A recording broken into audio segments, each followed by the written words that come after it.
Mathilda, by Mary Wollstonecraft Shelley, is a deeply introspective and haunting tale that delves into themes of isolation, forbidden love, and the struggle for self-identity. Set against the backdrop of an austere and Gothic landscape, this novelette tells the story of Mathilda, a young woman grappling with her own inner turmoil and the tragic consequences of her father's overbearing affections. Shelley's narrative explores the complex emotions of her protagonist with profound sensitivity and depth, revealing a poignant exploration of personal and emotional conflict. Chapter 1. Mathilda. Chapter 1-1. Florence. November 9th, 1819. It is only 4 o'clock, but it is winter, and the sun has already set. There are no clouds in the clear, frosty sky to reflect its slant beams, but the air itself is tinged with a slight roseate color which is again reflected on the snow that covers the ground. I live in a lone cottage on a solitary, wide heath. No voice of life reaches me.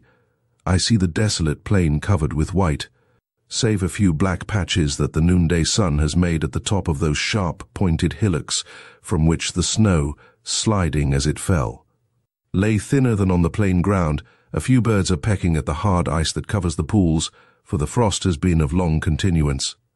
I am in a strange state of mind. I am alone, quite alone, in the world. The blight of misfortune has passed over me and withered me. I know that I am about to die, and I feel happy, joyous. I feel my pulse, it beats fast. I place my thin hand on my cheek. It burns. There is a slight, quick spirit within me which is now emitting its last sparks. I shall never see the snows of another winter. I do believe that I shall never again feel the vivifying warmth of another summer sun, and it is in this persuasion that I begin to write my tragic history. Perhaps a history such as mine had better die with me, but a feeling that I cannot define leads me on, and I am too weak both in body and mind to resist the slightest impulse. While life was strong within me, I thought indeed that there was a sacred horror in my tale that rendered it unfit for utterance, and now about to die I pollute its mystic terrors. It is as the wood of the Eumenides, none but the dying may enter, and Oedipus is about to die. What am I writing? I must collect my thoughts.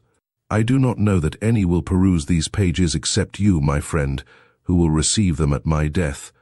I do not address them to you alone, because it will give me pleasure to dwell upon our friendship in a way that would be needless if you alone read what I shall write. I shall relate my tale, therefore, as if I wrote for strangers. You have often asked me the cause of my solitary life, my tears, and above all of my impenetrable and unkind silence. In life I dared not, in death I unveil the mystery. Others will toss these pages lightly over. To you, Woodville, kind, affectionate friend, they will be dear, the precious memorials of a heartbroken girl who, dying, is still warmed by gratitude towards you. Your tears will fall on the words that record my misfortunes, I know they will. And while I have life, I thank you for your sympathy. But enough of this. I will begin my tale. It is my last task, and I hope I have strength sufficient to fulfill it. I record no crimes. My faults may easily be pardoned, for they proceeded not from evil motive but from want of judgment. And I believe few would say that they could, by a different conduct and superior wisdom, have avoided the misfortunes to which I am the victim. My fate has been governed by necessity, a hideous necessity. It required hands stronger than mine, stronger, I do believe, than any human force to break the thick adamantine chain that has bound me. Once breathing nothing but joy, ever possessed by a warm love and delight in goodness, to misery only to be ended, and now about to be ended in death. But I forget myself, my tale is yet untold. I will pause a few moments, wipe my dim eyes, and endeavor to lose the present obscure but heavy feeling of unhappiness in the more acute emotions of the past. I was born in England. My father was a man of rank. He had lost his father early, and was educated by a weak mother with all the indulgence she thought due to a nobleman of wealth. He was sent to Eton and afterwards to college, and allowed from childhood the free use of large sums of money, thus enjoying from his earliest youth the independence which a boy with these advantages always acquires at a public school. Under the influence of these circumstances, his passions found a deep soil wherein they might strike their roots and flourish, either as flowers or weeds, as was their nature.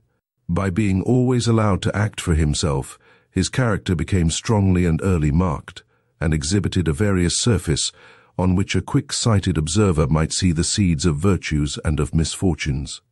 His careless extravagance, which made him squander immense sums of money to satisfy passing whims, which from their apparent energy he dignified with the name of passions, often displayed itself in unbounded generosity.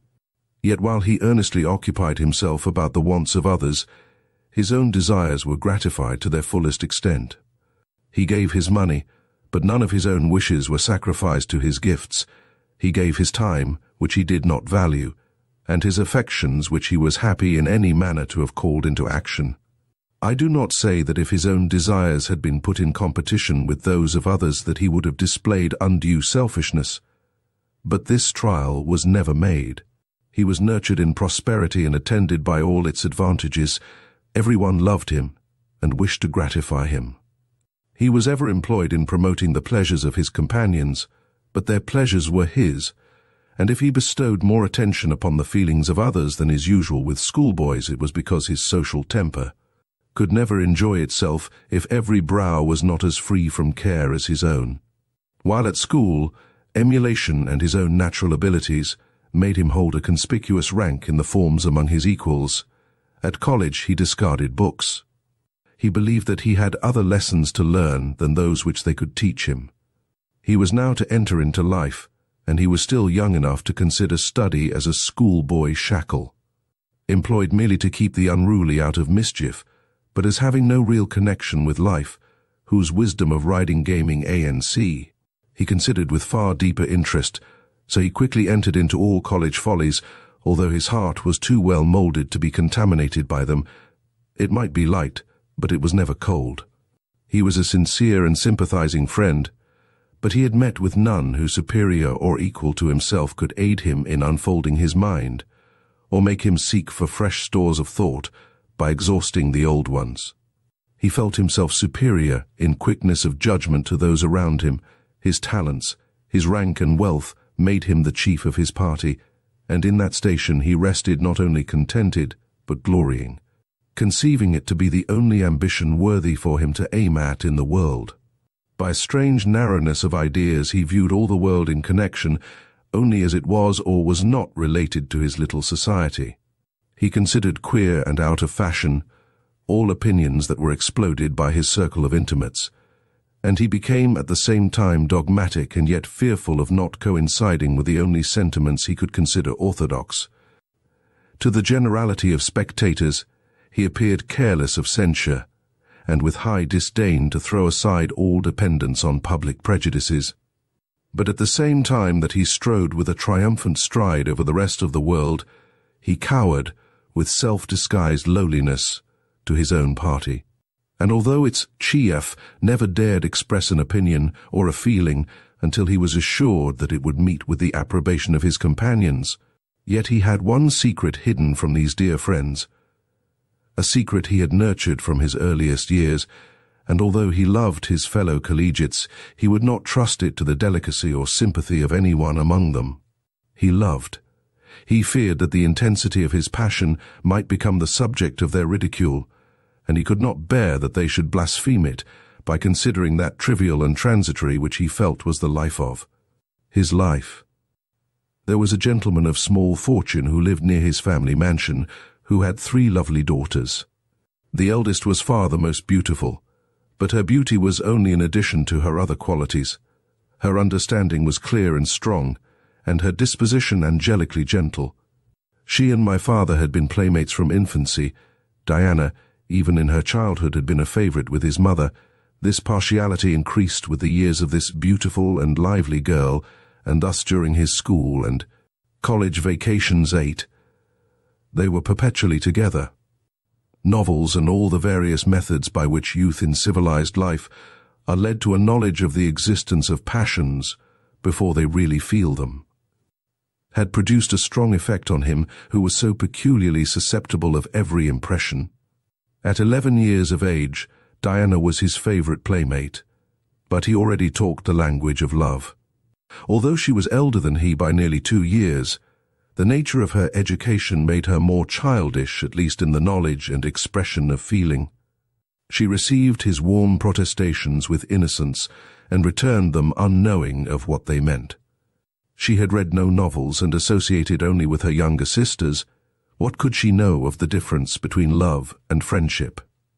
And when the development of her understanding disclosed the true nature of this intercourse to her, her affections were already engaged to her friend. And all she feared was lest other attractions and fickleness might make him break his infant vows. But they became every day more ardent and tender. It was a passion that had grown with his growth.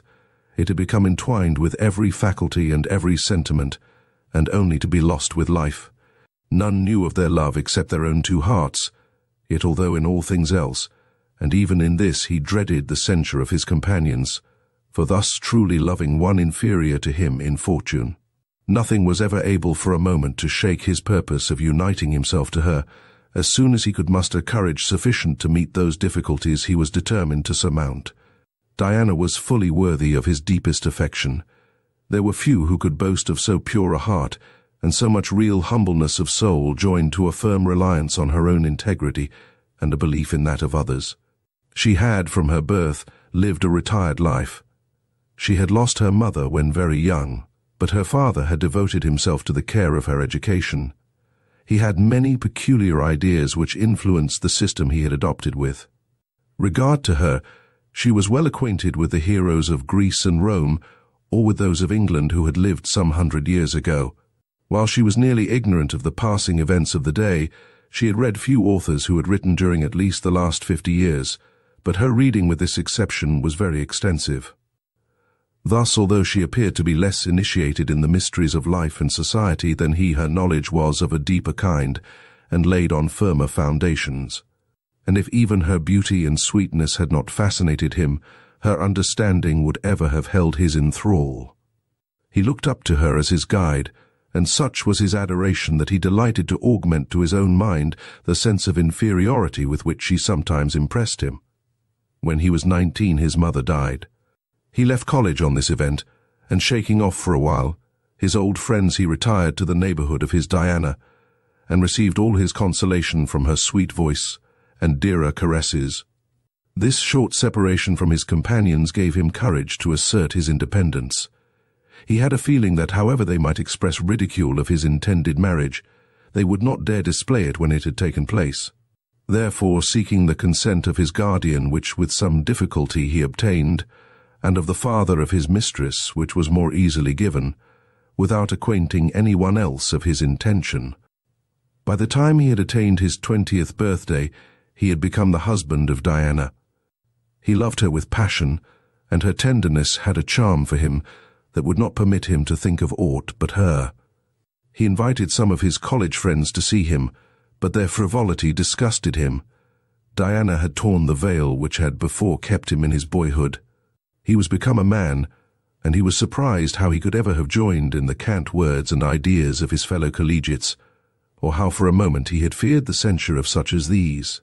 He discarded his old friendships not from fickleness, but because they were indeed unworthy of him. Diana filled up all his heart. He felt as if by his union with her he had received a new and better soul. She was his monitress, as he learned what were the true ends of life. It was through her beloved lessons that he cast off his old pursuits, and gradually formed himself to become one among his fellow men. A distinguished member of society, a patriot, and an enlightened lover of truth and virtue. He loved her for her beauty and for her amiable disposition, but he seemed to love her more for what he considered her superior wisdom. They studied, they rode together, they were never separate, and seldom admitted a third to their society. Thus my father, born in affluence and always prosperous, clomb without the difficulty and various disappointments that all human beings seem destined to encounter, to the very topmost pinnacle of happiness. Around him was sunshine, and clouds whose shapes of beauty made the prospect divine concealed from him the barren reality which lay hidden below them. From this dizzy point he was dashed at once as he unawares congratulated himself on his felicity. 15 months after their marriage I was born, and my mother died a few days after my birth. A sister of my father was with him at this period. She was nearly 15 years older than he, and was the offspring of a former marriage of his father. When the latter died, this sister was taken by her maternal relations. They had seldom seen one another, and were quite unlike in disposition. This aunt, to whose care I was afterwards consigned, has often related to me the effect that this catastrophe had on my father's strong and susceptible character. From the moment of my mother's death until his departure, she never heard him utter a single word. Buried in the deepest melancholy, he took no notice of any one. Often for hours his eyes streamed tears, or a more fearful gloom overpowered him. All outward things seemed to have lost their existence relatively to him, and only one circumstance could in any degree recall him from his motionless and mute despair: he would never see me. He seemed insensible to the presence of anyone else, but if, as a trial to awaken his sensibility, my aunt brought me into the room, he would instantly rush out with every symptom of fury and distraction. At the end of a month he suddenly quitted his house, and unattended, sick by any servant, departed from that part of the country without by word or writing informing anyone of his intentions. My aunt was only relieved of her anxiety concerning his fate by a letter from him dated Hamburg. How often have I wept over that letter, which until I was 16 was the only relic I had to remind me of my parents. "Pardon me," it said, "for the uneasiness I have unavoidably given you, but while in that unhappy island, where everything breathes her spirit whom I have lost forever, a spell held me. It is broken. I have quitted England for many years, perhaps forever. But to convince you that selfish feeling does not entirely engross me, I shall remain in this town until you have made by letter every arrangement that you judge necessary. When I leave this place, do not expect to hear from me. I must break all ties that at present exist. I shall become a wanderer, a miserable outcast, alone. In another part of the letter he mentioned me. As for that unhappy little being whom I could not see, and hardly dare mention, I leave her under your protection. Take care of her and cherish her. One day I may claim her at your hands, but futurity is dark. Make the present happy to her. My father remained 3 months at Hamborough. When he quitted it, he changed his name. My aunt could never discover that which he adopted, and only by faint hints could conjecture that he had taken the road of Germany and Hungary to Turkey. Thus this towering spirit, who had excited interest and high expectation in all who knew and could value him, became at once, as it were, extinct. He existed from this moment for himself only.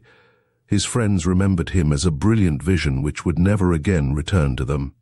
The memory of what he had been faded away as years passed, and he who before had been as a part of themselves and of their hopes was now no longer counted among the living.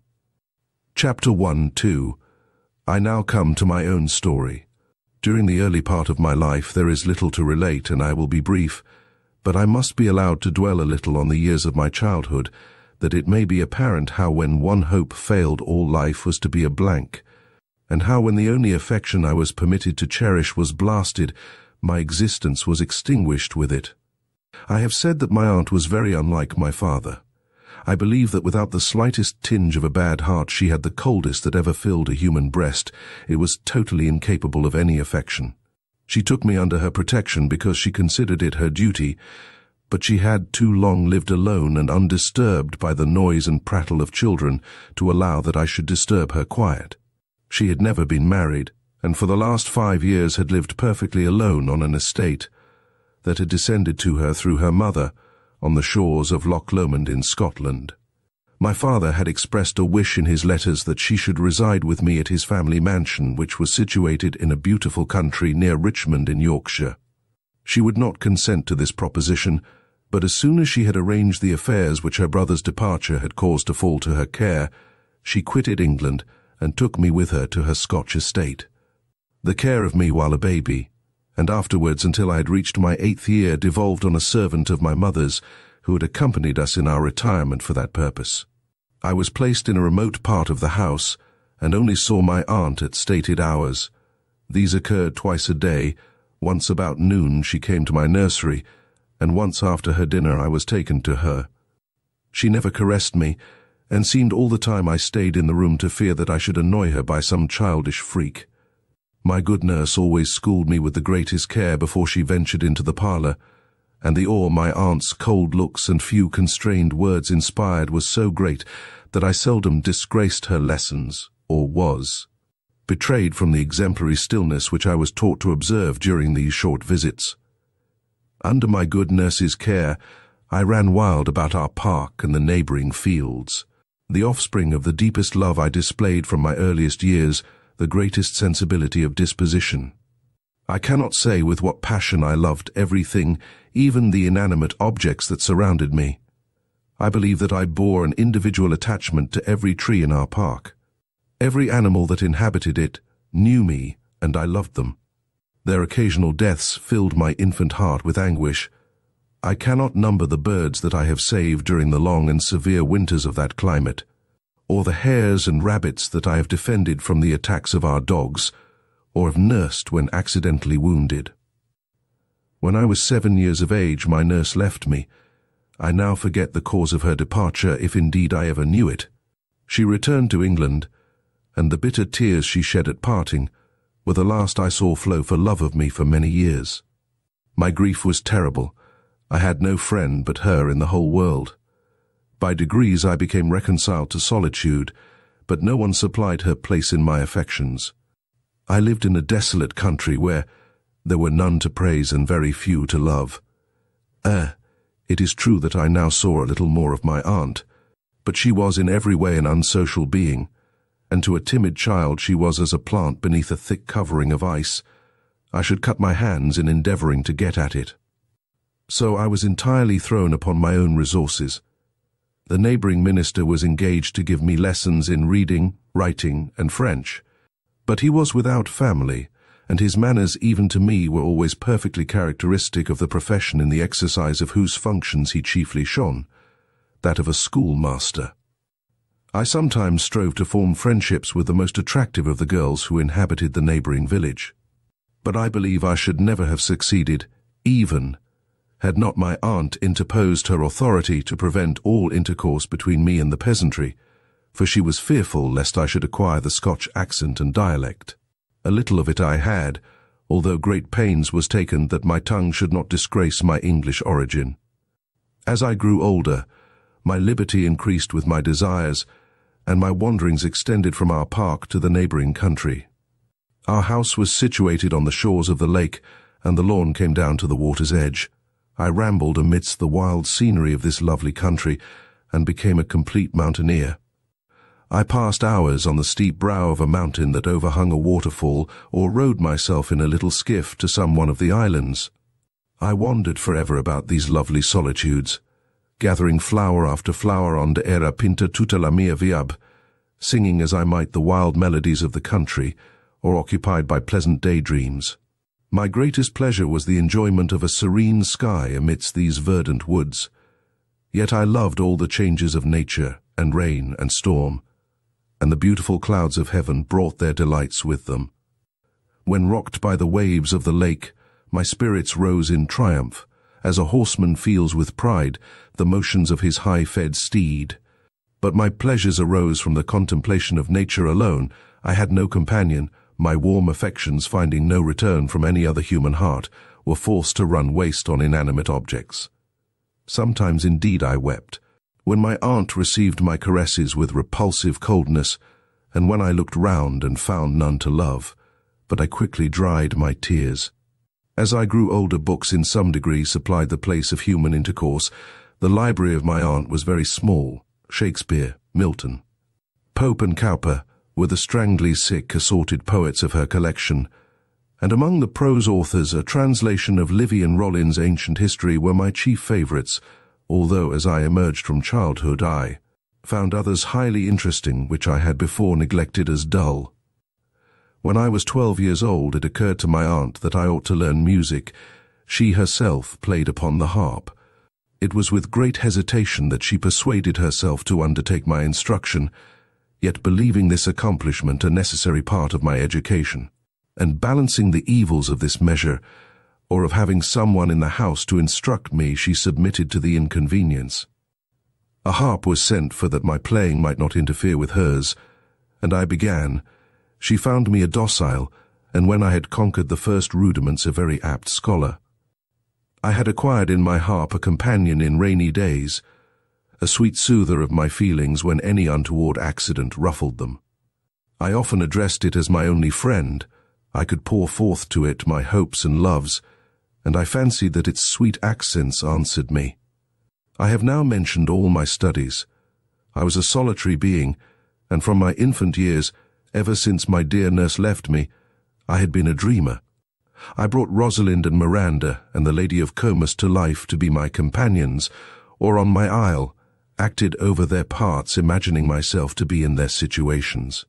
Then I wandered from the fancies of others, and formed affections and intimacies with the aerial creations of my own brain, but still clinging to reality, I gave a name to these conceptions and nursed them in the hope of realization. I clung to the memory of my parents.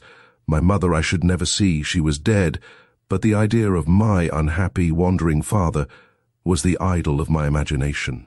I bestowed on him all my affections. There was a miniature of him that I gazed on continually.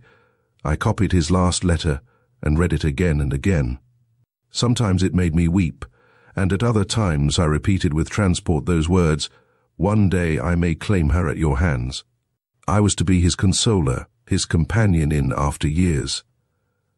My favorite vision was that when I grew up I would leave my aunt, whose coldness lulled my conscience, and disguised like a boy I would seek my father through the world. My imagination hung upon the scene of recognition. His miniature, which I should continually wear exposed on my breast, would be the means, and I imaged the moment to my mind 1,000 and 1,000 times, perpetually varying the circumstances. Sometimes it would be in a desert, in a populous city, at a ball. We should perhaps meet in a vessel, and his first words constantly were, "My daughter, I love thee." What ecstatic moments have I passed in these dreams, how many tears I have shed, how often have I laughed aloud. This was my life for 16 years. At 14 and 15, I often thought that the time was come when I should commence my pilgrimage, which I had cheated my own mind into believing was my imperious duty. But a reluctance to quit my aunt, a remorse for the grief which I could not conceal from myself, I should occasion her for ever withheld me. Sometimes, when I had planned the next morning for my escape, a word of more than usual affection from her lips made me postpone my resolution. I reproached myself bitterly for what I called a culpable weakness, but this weakness returned upon me whenever the critical moment approached, and I never found courage to depart. 14 Chapter 1. It was on my 16th birthday that my aunt received a letter from my father. I cannot describe the tumult of emotions that arose within me as I read it. It was dated from London. He had returned. I could only relieve my transports by tears, tears of unmingled joy. He had returned, and he wrote to know whether my aunt would come to London, or whether he should visit her in Scotland. How delicious to me were the words of his letter that concerned me. "I cannot tell you," it said, "how ardently I desire to see my Mathilda.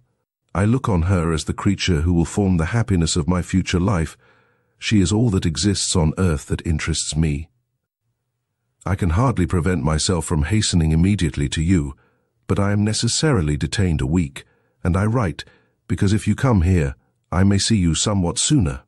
I read these words with devouring eyes. I kissed them, wept over them, and exclaimed, "He will love me." My aunt would not undertake so long a journey, and in a fortnight we had another letter from my father. It was dated Edinburgh. He wrote that he should be with us in 3 days. As he approached, his desire of seeing me, he said, became more and more ardent, and he felt that the moment when he should first clasp me in his arms would be the happiest of his life. How irksome were these 3 days to me! All sleep and appetite fled from me. I could only read and reread his letter, and in the solitude of the woods imagine the moment of our meeting. On the eve of the third day I retired early to my room. I could not sleep, but paced all night about my chamber, and as you may in Scotland at midsummer, watched the crimson track of the sun as it almost skirted the northern horizon. At daybreak I hastened to the woods. The hours passed on while I indulged in wild dreams that gave wings to the slothful steps of time and beguiled my eager impatience. My father was expected at noon, but when I wished to return to meet him, I found that I had lost my way. It seemed that in every attempt to find it, I only became more involved in the intricacies of the woods, and the trees hid all trace by which I might be guided. I grew impatient. I wept, sick, and wrung my hands, but still I could not discover my path. It was past 2 o'clock when by a sudden turn I found myself close to the lake near a cove where a little skiff was moored. It was not far from our house, and I saw my father and aunt walking on the lawn. I jumped into the boat, and well accustomed to such feats, I pushed it from shore and exerted all my strength to row swiftly across. As I came, dressed in white, covered only by my tartan Russian, my hair streaming on my shoulders, and shooting across with greater speed that it could be supposed I could give to my boat. My father has often told me that I looked more like a spirit than a human maid. I approached the shore. My father held the boat. I leapt lightly out, and in a moment was in his arms. And now I began to live. All around me was changed from a dull uniformity to the brightest scene of joy and delight.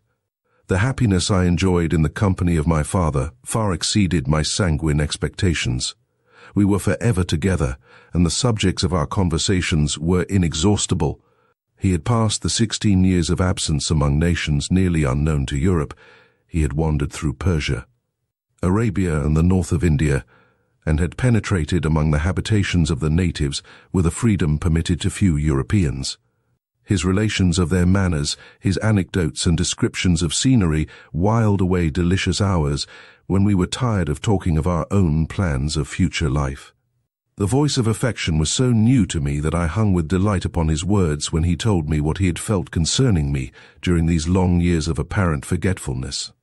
At first, said he, I could not bear to think of my poor little girl, but afterwards, as grief wore off and hope again revisited me, I could only turn to her, and amidst cities and deserts her little fairy form, such as I imagined it, forever flitted before me. The northern breeze, as it refreshed me, was sweeter and more balmy, for it seemed to carry some of your spirit along with it.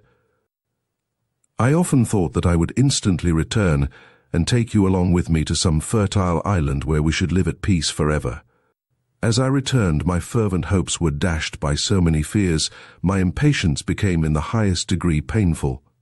I dared not think that the sun should shine and the moon rise not on your living form but on your grave. But no, it is not so. I have my Mathilda, my consolation, and my hope. My father was very little changed from what he described himself to be before his misfortunes. It is intercourse with civilized society. It is the disappointment of cherished hopes, the falsehood of friends, or the perpetual clash of mean passions that changes the heart and damps the ardor of youthful feelings. Lonely wanderings in a wild country among people of simple or savage manners may inure the body but will not tame the soul, or extinguish the ardor and freshness of feeling incident to youth. The burning sun of India and the freedom from all restraint had rather increased the energy of his character. Before he bowed under, now he was impatient of any censure except that of his own mind. He had seen so many customs and witnessed so great a variety of moral creeds that he had been obliged to form an independent one for himself, which had no relation to the peculiar notions of any one country. His early prejudices, of course, influenced his judgment in the formation of his principles, and some raw college ideas were strangely mingled with the deepest deductions of his penetrating mind.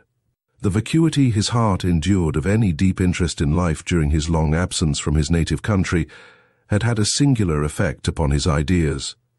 There was a curious feeling of unreality attached by him to his foreign life in comparison with the years of his youth. All the time he had passed out of England was as a dream, and all the interest of his soul, all his affections, belonged to events which had happened and persons who had existed 16 years before. It was strange when you heard him talk to see how he passed over this lapse of time as a night of visions, while the remembrances of his youth, standing separate as they did from his afterlife, had lost none of their vigor. He talked of my mother as if she had lived but a few weeks before, not that he expressed poignant grief, but his description of her person and his relation of all anecdotes connected with her was thus fervent and vivid. In all this there was a strangeness that attracted and enchanted me. He was, as it were, now awakened from his long visionary sleep, and he felt somewhat like one of the 7 sleepers, or like Nourjahad. 17.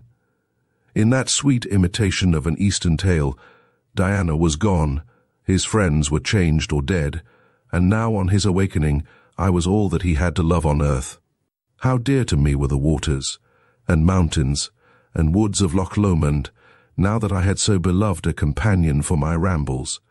I visited with my father every delightful spot, either on the islands, or by the side of the tree-sheltered waterfalls, every shady path, or dingle entangled with underwood and fern. My ideas were enlarged by his conversation.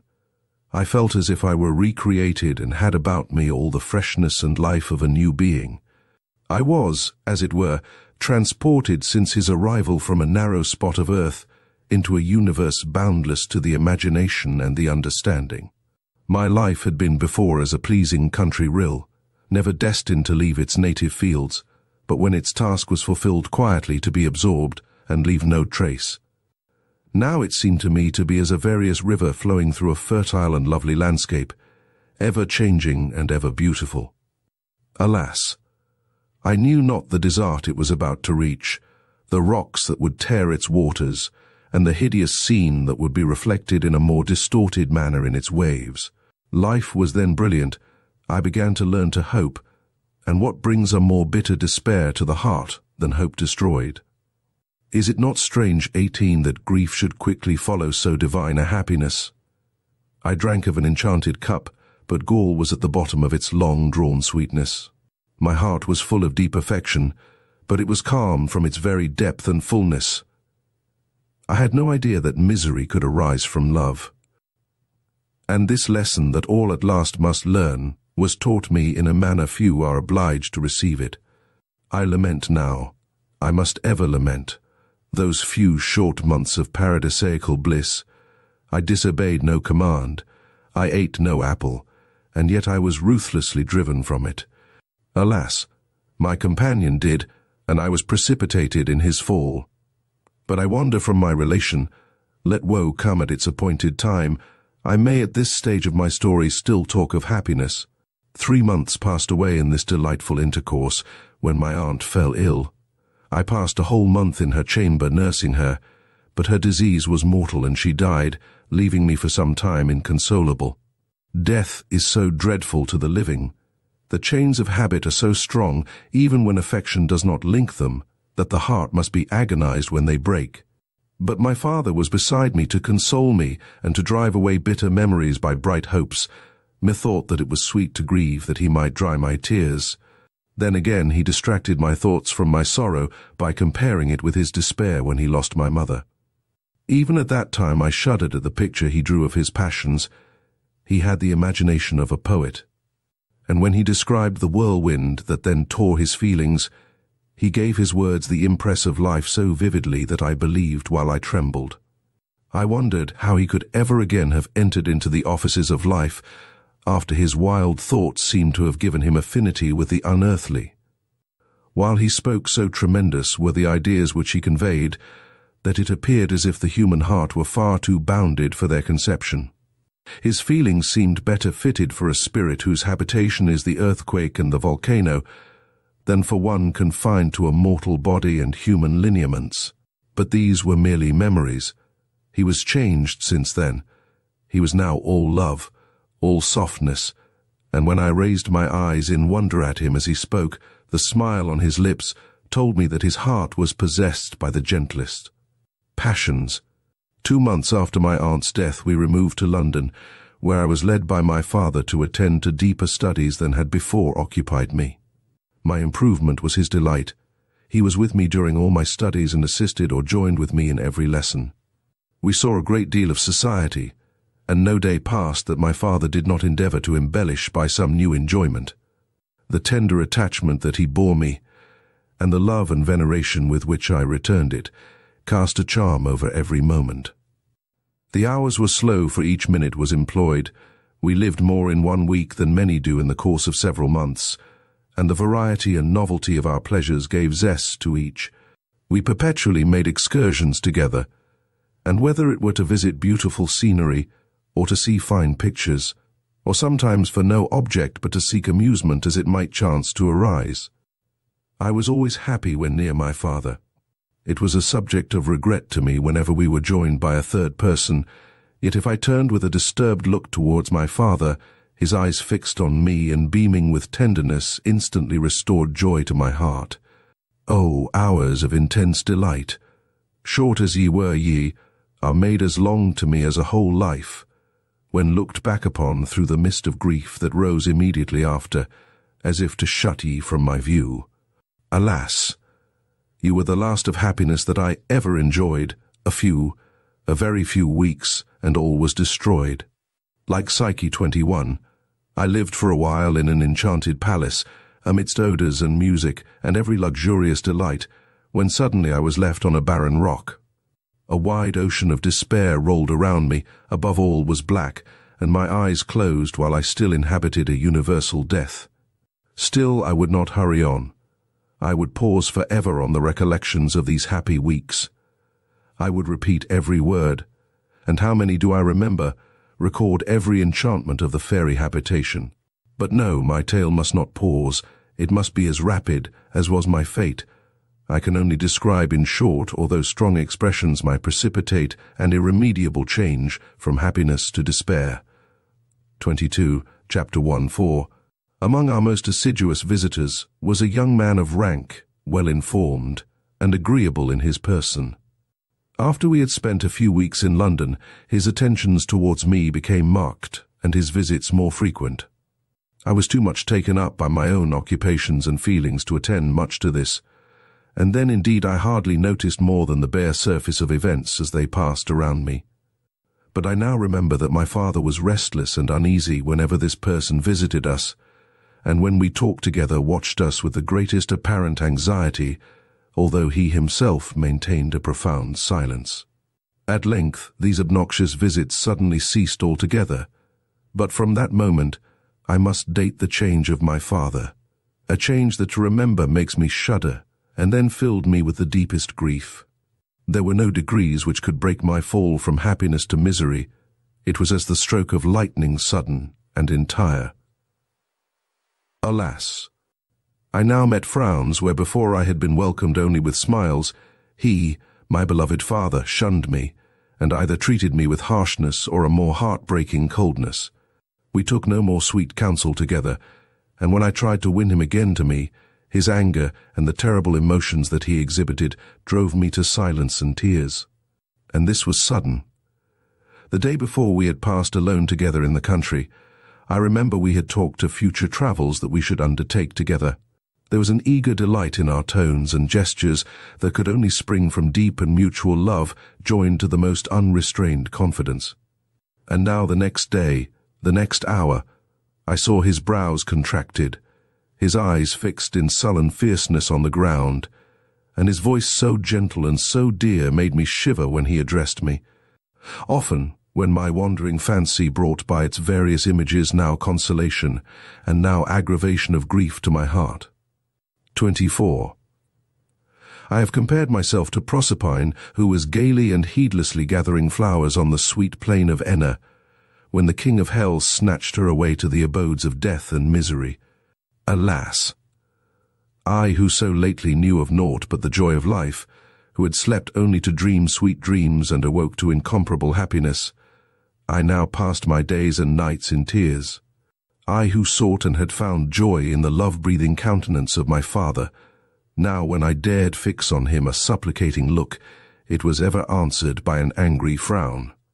I dared not speak to him, and when sometimes I had worked up courage to meet him and to ask an explanation, one glance at his face, where a chaos of mighty passions seemed forever struggling, made me tremble and shrink to silence.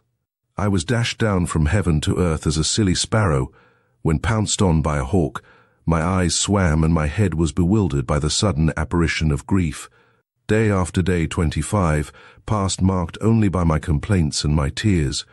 Often I lifted my soul in vain prayer for a softer descent from joy to woe, or if that were denied me, that I might be allowed to die, and fade forever under the cruel blast that swept over me.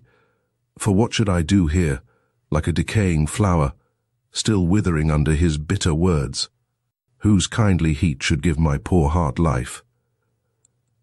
Sometimes I said to myself, this is an enchantment, and I must strive against it. My father is blinded by some malignant vision which I must remove. And then, like David, I would try music to win the evil spirit from him. And once while singing I lifted my eyes towards him and saw his fixed on me and filled with tears. All his muscles seemed relaxed to softness. I sprung towards him with a cry of joy and would have thrown myself into his arms, but he pushed me roughly from him and left me. And even from this slight incident he contracted fresh gloom and an additional severity of manner. There are many incidents that I might relate which shewed the diseased yet incomprehensible state of his mind, but I will mention one that occurred while we were in company with several other persons.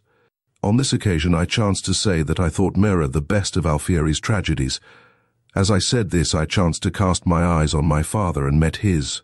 For the first time the expression of those beloved eyes displeased me, and I saw with affright that his whole frame shook with some concealed emotion that in spite of his efforts half conquered him. As this tempest faded from his soul, he became melancholy and silent. Every day some new scene occurred and displayed in him a mind working as it were with an unknown horror that now he could master, but which at times threatened to overturn his reason, and to throw the bright seat of his intelligence into a perpetual chaos. I will not dwell longer than I need on these disastrous circumstances. I might waste days in describing how anxiously I watched every change of fleeting circumstance that promised better days, and with what despair I found that each effort of mine aggravated his seeming madness.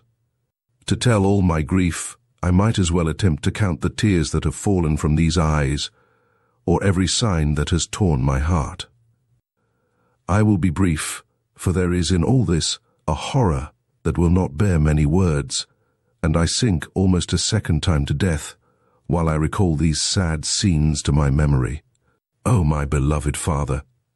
Indeed, you made me miserable beyond all words, but how truly did I even then forgive you, and how entirely did you possess my whole heart while I endeavored, as a rainbow gleams upon a cataract, de 27 to soften thy tremendous sorrows.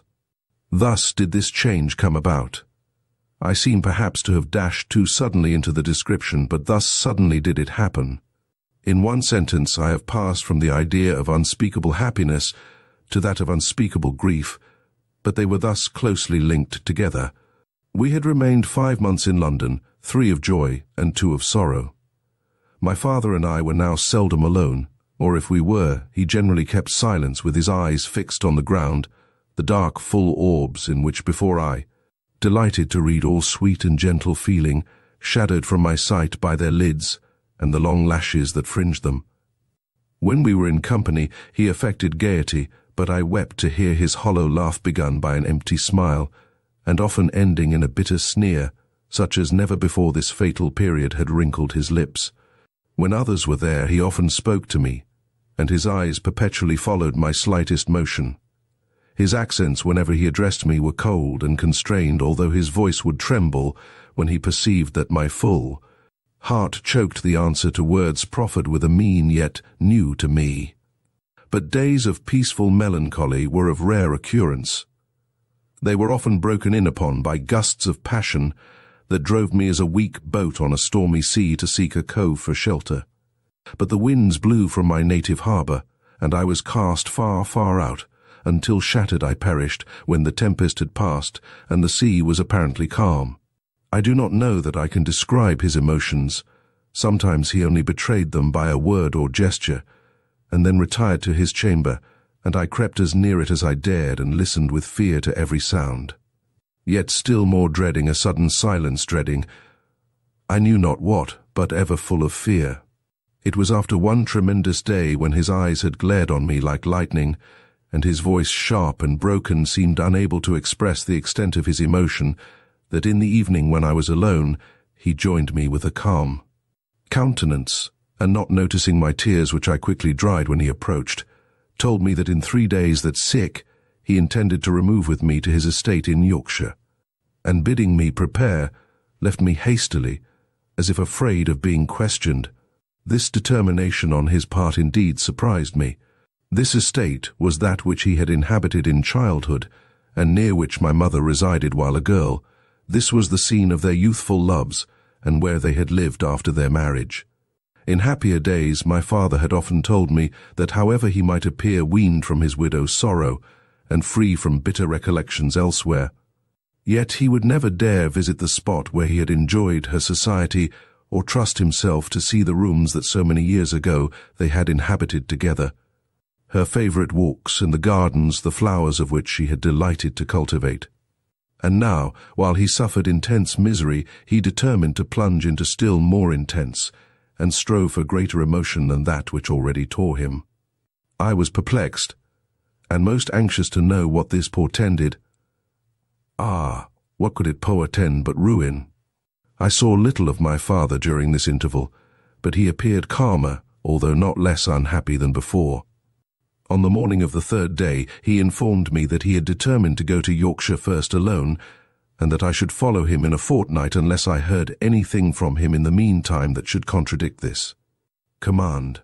He departed the same day, and 4 days afterwards I received a letter from his steward telling me in his name to join him with as little delay as possible. After travelling day and night, I arrived with an anxious yet a hoping heart, for why should he send for me, if it were only to avoid me, and to treat me with the apparent aversion that he had in London? I met him at the distance of 30 miles from our mansion. His demeanour was sad. For a moment he appeared glad to see me, and then he checked himself as if unwilling to betray his feelings. He was silent during our ride, yet his manner was kinder than before, and I thought I beheld a softness in his eyes that gave me hope. When we arrived, after a little rest, he led me over the house and pointed out to me the rooms which my mother had inhabited. Although more than 16 years had passed since her death, nothing had been changed. Her work-box, her writing desk was still there, and in her room a book lay open on the table as she had left it. My father pointed out these circumstances with a serious and unaltered mien, only now and then fixing his deep and liquid eyes upon me. There was something strange and awful in his look that overcame me, and in spite of myself I wept, nor did he attempt to console me, but I saw his lips quiver, and the muscles of his countenance seemed convulsed. We walked together in the gardens, and in the evening, when I would have retired, he asked me to stay and read to him, and first said, "When I was last here, your mother read Dante to me. You shall go on where she left off." And then in a moment he said, "No, that must not be. You must not read Dante. Do you choose a book?" I took up Spencer, and read the Descent of Sir Guyon to the Halls of Avarice. While he listened, his eyes fixed on me, in sad, profound silence. I heard the next morning from the steward that upon his arrival he had been in a most terrible state of mind. He had passed the first night in the garden, lying on the damp grass. He did not sleep, but groaned perpetually. "Alas," said the old man, who gave me this account with tears in his eyes, "it wrings my heart to see my lord in this state. When I heard that he was coming down here with you, my young lady, I thought we should have the happy days over again that we enjoyed during the short life of my lady your mother, but that would be too much happiness for us. Poor creatures born to tears, and that was why she was taken from us so soon. C was too beautiful and good for us. It was a happy day, as we all thought it when my lord married her. I knew her when she was a child, and many a good turn has she done for me in my old lady's time. You are like her, although there is more of my lord in you. But has he been thus ever since his return? All my joy turned to sorrow when I first beheld him with that melancholy countenance enter these doors, as it were, the day after my lady's funeral. He seemed to recover himself a little after he had bidden me write to you, but still it is a woeful thing to see him so unhappy. These were the feelings of an old faithful servant, what must be those of an affectionate daughter. Alas! Even then my heart was almost broken. We spent 2 months together in this house. My father spent the greater part of his time with me. He accompanied me in my walks, listened to my music, and leant over me as I read or painted. When he conversed with me, his manner was cold and constrained. His eyes only seemed to speak, and as he turned their black, full lustre towards me, they expressed a living sadness. There was something in those dark, deep orbs so liquid and intense that even in happiness I could never meet their full gaze that mine did not overflow. Yet it was with sweet tears. Now there was a depth of affliction in their gentle appeal that rent my heart with sympathy. They seemed to desire peace for me, for himself a heart patient to suffer. A craving for sympathy, yet a perpetual self-denial. It was only when he was absent from me that his passion subdued him, that he clinched his hands, knit his brows, and with haggard looks called for death to his despair, raving wildly. Until exhausted he sank down, nor was revived, until I joined him. While we were in London there was a harshness and sullenness in his sorrow, which had now entirely disappeared. There I shrunk and fled from him. Now I only wished to be with him that I might soothe him to peace. When he was silent I tried to divert him, and when sometimes I stole to him during the energy of his passion, I wept but did not desire to leave him. Yet he suffered fearful agony. During the day he was more calm, but at night when I could not be with him, he seemed to give the reins to his grief. He often passed his nights either on the floor in my mother's room or in the garden, and when in the morning he saw me view with poignant grief his exhausted frame. And his person languid almost to death with watching, he wept, but during all this time he spoke no word by which I might guess the cause of his unhappinesses. If I ventured to inquire, he would either leave me or press his finger on his lips, and with a deprecating look that I could not resist, turn away. If I wept, he would gaze on me in silence, but he was no longer harsh, and although he repulsed every caress, yet it was with gentleness. He seemed to cherish a mild grief and softer emotions. Although sad as a relief from despair, he contrived in many ways to nurse his melancholy as an antidote to wilder passion. He perpetually frequented the walks that had been favourites with him. When he and my mother wandered together talking of love and happiness, he collected every relic that remained of her, and always sat opposite her picture, which hung in the room, fixing on it a look of sad despair, and all this was done in a mystic and awful silence. If his passion subdued him, he locked himself in his room, and at night when he wandered restlessly about the house, it was when every other creature slept. It may easily be imagined that I wearied myself with conjecture to guess the cause of his sorrow. The solution that seemed to me the most probable was that during his residence in London he had fallen in love with some unworthy person, and that his passion mastered him. Although he would not gratify it, he loved me too well to sacrifice me to this inclination, and that he had now visited this house, that by reviving the memory of my mother, whom he so passionately adored, he might weaken the present impression. This was possible, but it was a mere conjecture unfounded on any fact. Could there be guilt in it? He was too upright and noble to do aught that his conscience would not approve. I did not yet know of the crime. There may be an involuntary feeling, and therefore ascribed his tumultuous starts and gloomy looks wholly to the struggles of his mind, and not any, as they were partly due to the worst fiend of all remorse. But still do I flatter myself that this would have passed away. His paroxysms of passion were terrific, but his soul bore him through them triumphant, though almost destroyed by victory. But the day would finally have been won had not I, foolish and presumptuous wretch, hurried him on until there was no recall, no hope. My rashness gave the victory in this dreadful fight to the enemy who triumphed over him as he lay fallen and vanquished. I I alone was the cause of his defeat, and justly did I pay the fearful penalty. I said to myself, let him receive sympathy, and these struggles will cease. Let him confide his misery to another heart, and half the weight of it will be lightened. I will win him to me.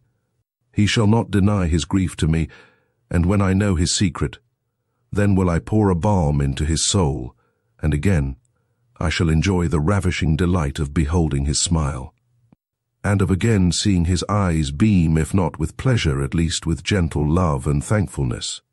This will I do, I said. Half I accomplished, I gained his secret, and we were both lost forever. Chapter 1:5. Nearly a year had passed since my father's return, and the seasons had almost finished their round. It was now the end of May. The woods were clothed in their freshest verdure, and the sweet smell of the new mown grass was in the fields.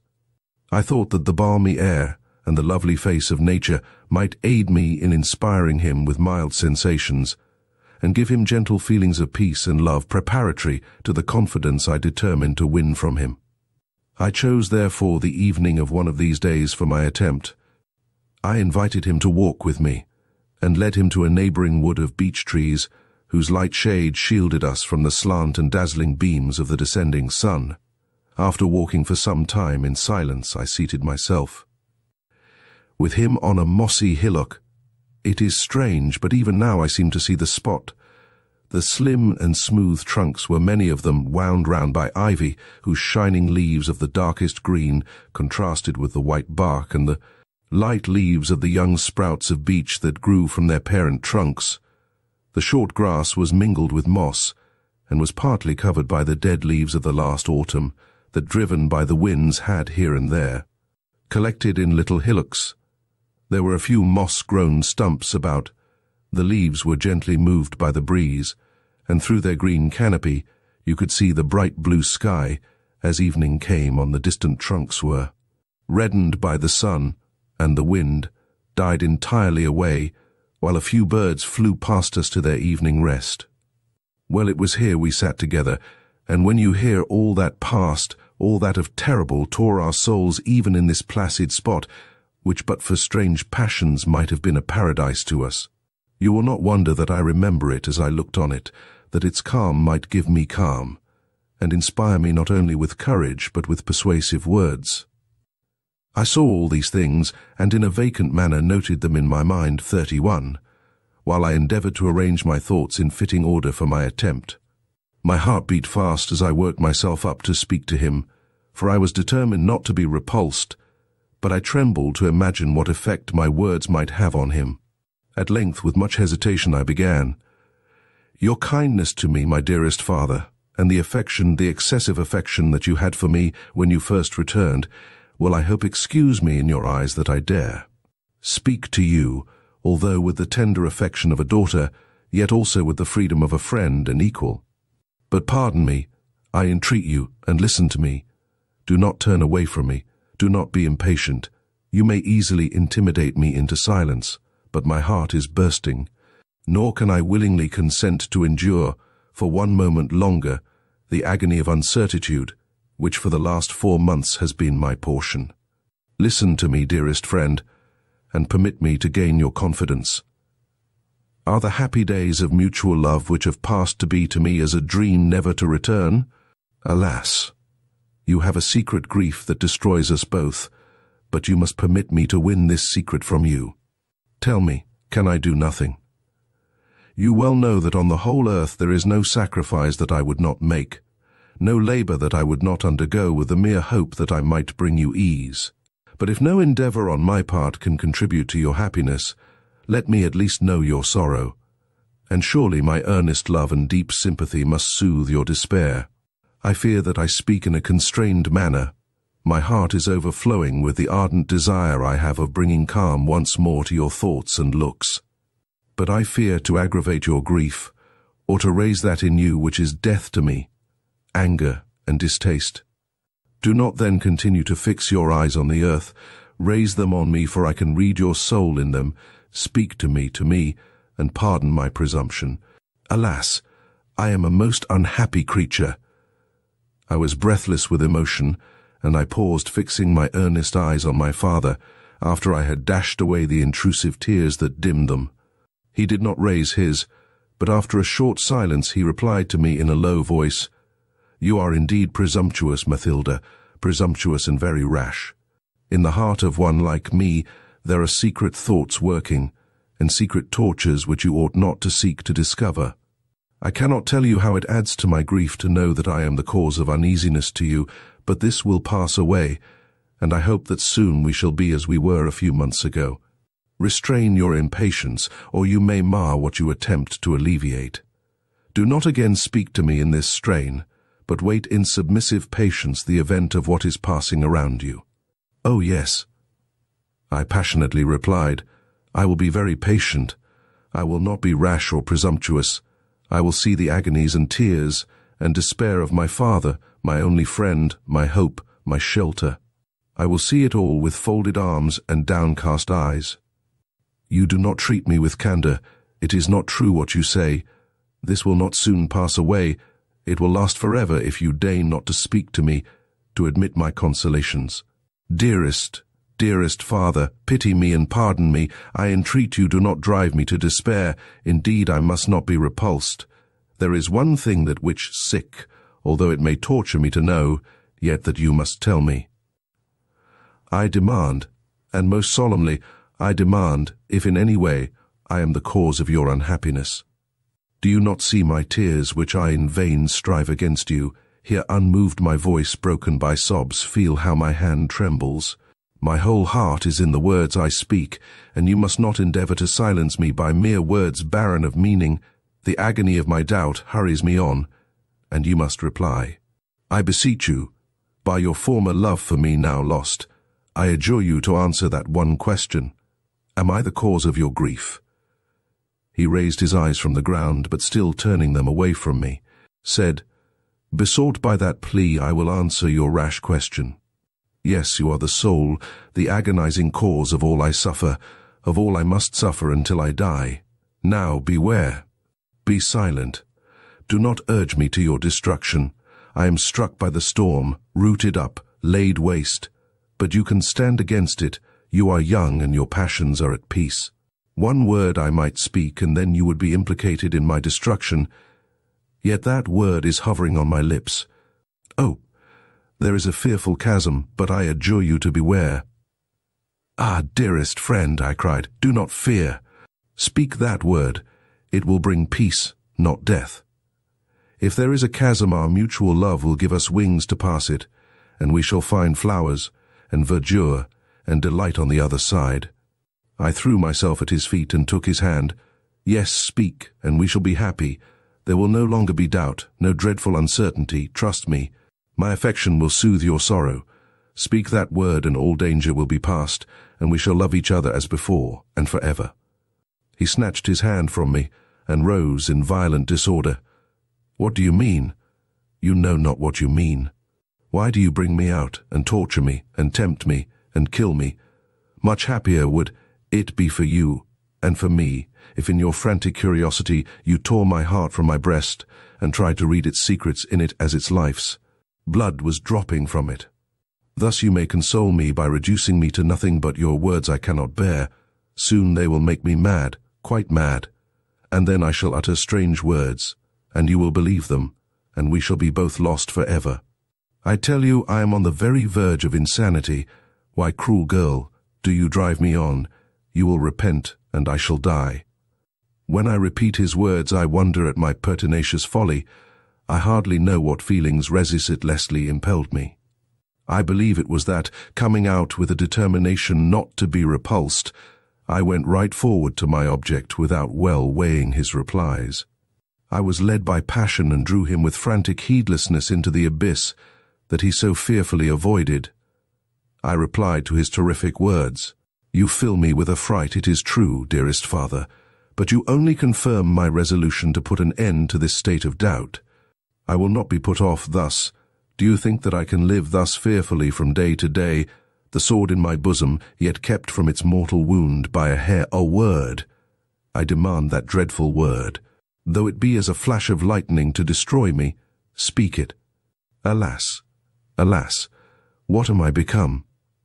But a few months have elapsed since I believed that I was all the world to you, and that there was no happiness or grief for you on earth unshared by your Mathilda, your child. That happy time is no longer, and what I most dreaded in this world is come upon me. In the despair of my heart I see what you cannot conceal. You no longer love me. I adjure you, my father, has not an unnatural passion seized upon your heart? Am I not the most miserable worm that crawls? Do I not embrace your knees, and you most cruelly repulse me? I know it, I see it, you hate me. I was transported by violent emotion, and rising from his feet, at which I had thrown myself, I leant against a tree, wildly raising my eyes to heaven. He began to answer with violence, "Yes, yes, I hate you. You are my bane, my poison, my disgust. Oh, no." And then his manner changed, and fixing his eyes on me with an expression that convulsed every nerve and member of my frame, "You are none of all these. You are my light, my only one, my life. My daughter, I love you." The last words died away in a hoarse whisper, but I heard them and sunk on the ground. Covering my face and almost dead with excess of sickness and fear, a cold perspiration covered my forehead and I shivered in every limb, but he continued, clasping his hands with a frantic gesture. "Now I have dashed from the top of the rock to the bottom. Now I have precipitated myself down the fearful chasm. The danger is over. She is alive. Oh, Mathilda, lift up those dear eyes in the light of which I live. Let me hear the sweet tones of your beloved voice in peace and calm. Monster as I am, you are still, as you ever were, lovely, beautiful beyond expression. What I have become since this last moment I know not. Perhaps I am changed in mien as the fallen archangel. I do believe I am, for I have surely a new soul within me, and my blood riots through my veins. I am burnt up with fever. But these are precious moments. Devil as I am become, yet that is my Mathilda before me, whom I love as one was never before loved. And she knows it now. She listens to these words which I thought, fool as I was, would blast her to death.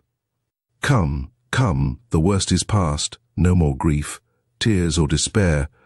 Were not those the words you uttered? We have leapt the chasm I told you of, and now, mark me, Mathilda, we are to find flowers, and verdure and delight. Or is it hell, and fire, and tortures? Oh, beloved one, I am borne away. I can no longer sustain myself. Surely this is death that is coming. Let me lay my head near your heart. Let me die in your arms. He sunk to the earth fainting, while I, nearly as lifeless, gazed on him in despair. Yes, it was despair I felt, for the first time that phantom seized me, the first and only time, for it has never since left me. After the first moments of speechless agony, I felt her fangs on my heart. I tore my hair, I raved aloud. At one moment in pity for his sufferings I would have clasped my father in my arms, and then starting back with horror, I spurned him with my foot. I felt as if stung by a serpent, as if scourged by a whip of scorpions which drove me. Whither? Well, this could not last. One idea rushed on my mind, never, never may I speak to him again. As this terrible conviction came upon him, it melted my soul to tenderness and love. I gazed on him as to take my last farewell. He lay insensible, his eyes closed as his cheeks deathly pale. Above, the leaves of the beechwood cast a flickering shadow on his face, and waved in mournful melody over him. I saw all these things and said, "Aye, this is his grave." And then I wept aloud, and raised my eyes to heaven to entreat for a respite to my despair and an alleviation for his unnatural suffering. The tears that gushed in a warm and healing stream from my eyes relieved the burthen that oppressed my heart almost to madness. I wept for a long time until I saw him about to revive, when horror and misery again recurred, and the tide of my sensations rolled back to their former channel. With a terror I could not restrain, I sprung up and fled, with winged speed, along the paths of the wood and across the fields until nearly dead. I reached our house, and just ordering the servants to seek my father at the spot I indicated, I shut myself up in my own room, 33 chapter 1:6. My chamber was in a retired part of the house, and looked upon the garden so that no sound of the other inhabitants could reach it, and here in perfect solitude I wept for several hours. When a servant came to ask me if I would take food, I learnt from him that my father had returned, and was apparently well, and this relieved me from a load of anxiety, yet I did not cease to weep bitterly, as at first, as the memory of former happiness contrasted to my present despair came across me, I gave relief to the oppression of heart that I felt by words, and groans, and heart-rending sighs. But nature became wearied, and this more violent grief gave place to a passionate but mute flood of tears. My whole soul seemed to dissolve in them. I did not wring my hands, or tear my hair, or utter wild exclamations, but as Boccaccio describes the intense and quiet grief of Sigismunda over the heart of Guiscardo, I sat with my hands folded, silently letting fall a perpetual stream from my eyes. Such was the depth of my emotion that I had no feeling of what caused my distress. My thoughts even wandered to many indifferent objects. But still neither moving limb or feature, my tears fell until, as if the fountains were exhausted, they gradually subsided, and I awoke to life as from a dream.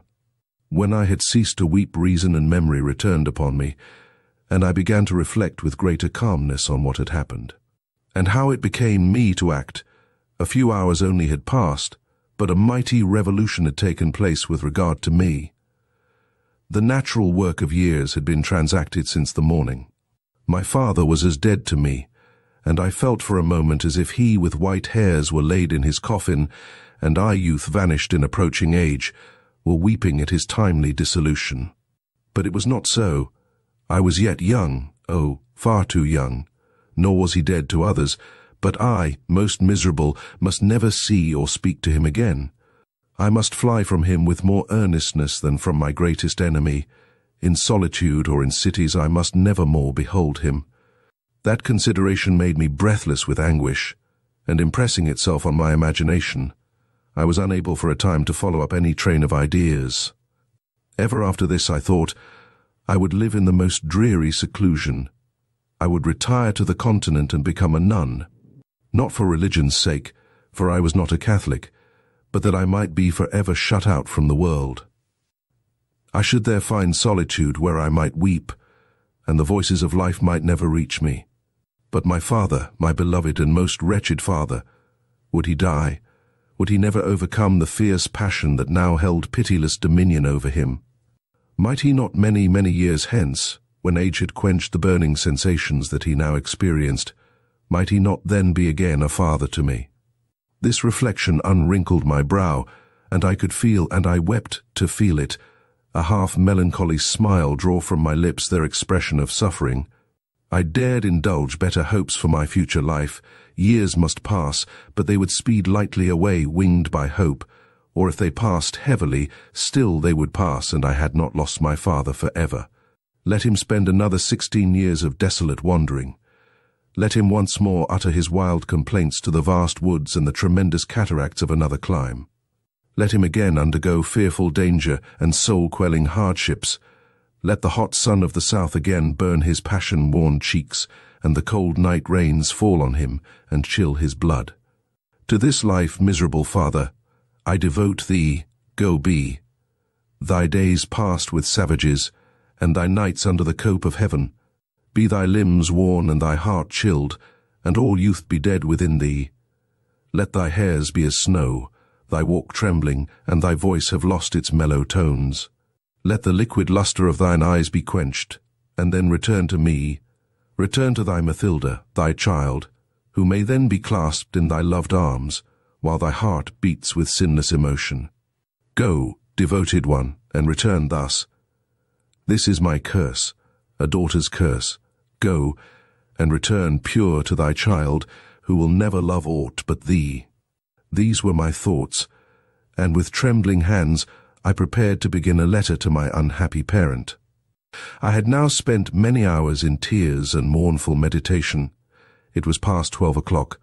All was at peace in the house, and the gentle air that stole in at my window did not rustle the leaves of the twining plants that shadowed it. I felt the entire tranquility of the hour when my own breath and involuntary sobs were all the sounds that struck upon the air. On a sudden I heard a gentle step ascending the stairs. I paused, breathless, and as it approached, glided into an obscure corner of the room.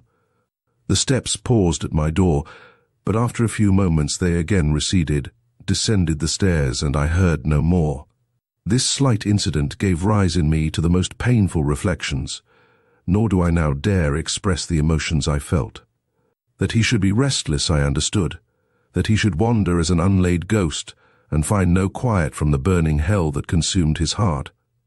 But why approach my chamber? Was not that sacred? I felt almost ready to faint while he had stood there, but I had not betrayed my wakefulness by the slightest motion. Although I had heard my own heart beat with violent fear, he had withdrawn. Oh, never, never may I see him again. Tomorrow night the same roof may not cover us. He or I must depart. The mutual link of our destinies is broken. We must be divided by seas, by land. The stars and the sun must not rise at the same period to us. He must not say, looking at the setting crescent of the moon, "Mathilda now watches its fall." No, all must be changed. Be it light with him when it is darkness with me. Let him feel the sun of summer while I am chilled by the snows of winter. Let there be the distance of the antipodes between us. At length the east began to brighten, and the comfortable light of morning streamed into my room. I was weary with watching, and for some time I had combated with the heavy sleep that weighed down my eyelids, but now, no longer fearful, I threw myself on my bed. I sought for repose. Although I did not hope for forgetfulness, I knew I should be pursued by dreams, but did not dread the frightful one that I really had. I thought that I had risen, and went to seek my father, to inform him of my determination to separate myself from him. I sought him in the house, in the park, and then in the fields and the woods, but I could not find him. At length I saw him at some distance, seated under a tree, and when he perceived me, he waved his hand several times, beckoning me to approach. There was something unearthly in his mien that awed and chilled me, but I drew near. When, at a short distance from him, I saw that he was deadlily sick, pale, and clothed in flowing garments of white. Suddenly he started up and fled from me. I pursued him. We sped over the fields and by the skirts of woods and on the banks of rivers. He flew fast and I followed. We came at last, methought, to the brow of a huge cliff that overhung the sea, which, troubled by the winds, dashed against its base at a distance. I heard the roar of the waters. He held his course right on towards the brink, and I became breathless with fear, lest he should plunge down the dreadful precipice. I tried to augment my speed, but my knees failed beneath me, yet I had just reached him, just caught a part of his flowing robe, when he leapt down and I awoke with a violent scream. I was trembling, and my pillow was wet with my tears. For a few moments my heart beat hard, but the bright beams of the sun and the chirping of the birds quickly restored me to myself, and I rose with a languid spirit, yet wondering what events the day would bring forth. Some time passed before I summoned courage to ring the bell for my servant, and when she came, I still dared not utter my father's name. I ordered her to bring my breakfast to my room, and was again left alone, yet still I could make no resolve, but only thought that I might write a note to my father to beg his permission to pay a visit to a relation who lived about 30 miles off, and who had before invited me to her house. But I had refused, for then I could not quit my suffering father. When the servant came back, she gave me a letter. "From whom is this letter?" I asked, trembling. "Your father left it, madam, with his servant, to be given to you when you should rise." "My father left it. Where is he? Is he not here?" "No, he quitted the house before 4 this morning." "Good God! He is gone. But tell how this was. Speak quick." Her relation was short. He had gone in the carriage to the nearest town, where he took a post-chaise and horses with orders for the London road. He dismissed his servants there, only telling them that he had a sudden call of business, and that they were to obey me as their mistress until his return. Chapter 17. With a beating heart and fearful, I knew not why, I dismissed the servant and, locking my door, sat down to read my father's letter. These are the words that it contained. "My dear child, I have betrayed your confidence. I have endeavored to pollute your mind, and have made your innocent heart acquainted with the looks and language of unlawful and monstrous passion. I must expiate these crimes, and must endeavor in some degree to proportionate my punishment to my guilt. You are, I doubt, not prepared for what I am about to announce. We must separate and be divided forever. I deprive you of your parent and only friend. You are cast out shelterless on the world. Your hopes are blasted, the peace and security of your pure mind destroyed. Memory will bring to you frightful images of guilt, and the anguish of innocent love betrayed. Yet I who draw down all this misery upon you, I who cast you forth, and remorselessly have set the seal of distrust and agony on the heart and brow of my own child, who with devilish levity have endeavored to steal away her loveliness to place in its stead the foul deformity of sin, I, in the overflowing anguish of my heart, supplicate you to forgive me. I do not ask your pity, you must and do abhor me, but pardon me, Mathilda, and let not your thoughts follow me in my banishment with unrelenting anger. I must never more behold you, never more hear your voice, but the soft whisperings of your forgiveness will reach me and cool the burning of my disordered brain and heart. I am sure I should feel it even in my grave. And I dare enforce this request by relating how miserably I was betrayed into this net of fiery anguish and all my struggles to release myself. Indeed, if your soul were less pure and bright, I would not attempt to exculpate myself to you. I should fear that if I led you to regard me with less abhorrence, you might hate vice less. But in addressing you, I feel as if I appealed to an angelic judge. I cannot depart without your forgiveness, and I must endeavor to gain it, or I must despair. I conjure you, therefore, to listen to my words, and if with the good guilt may be in any degree extenuated by sharp agony, and remorse that rends the brain as madness. Perhaps you may think, though I dare not, that I have some claim to your compassion. I entreat you to call to your remembrance our first happy life on the shores of Loch Lomond. I had arrived from a weary wandering of 16 years, during which, although I had gone through many dangers and misfortunes, my affections had been an entire blank. If I grieved, it was for your mother. If I loved, it was your image. These sole emotions filled my heart in quietness. The human creatures around me excited in me no sympathy, and I thought that the mighty change that the death of your mother had wrought within me had rendered me callous to any future impression. I saw the lovely, and I did not love. I imagined, therefore, that all warmth was extinguished in my heart, except that which led me ever to dwell on your then infantine image.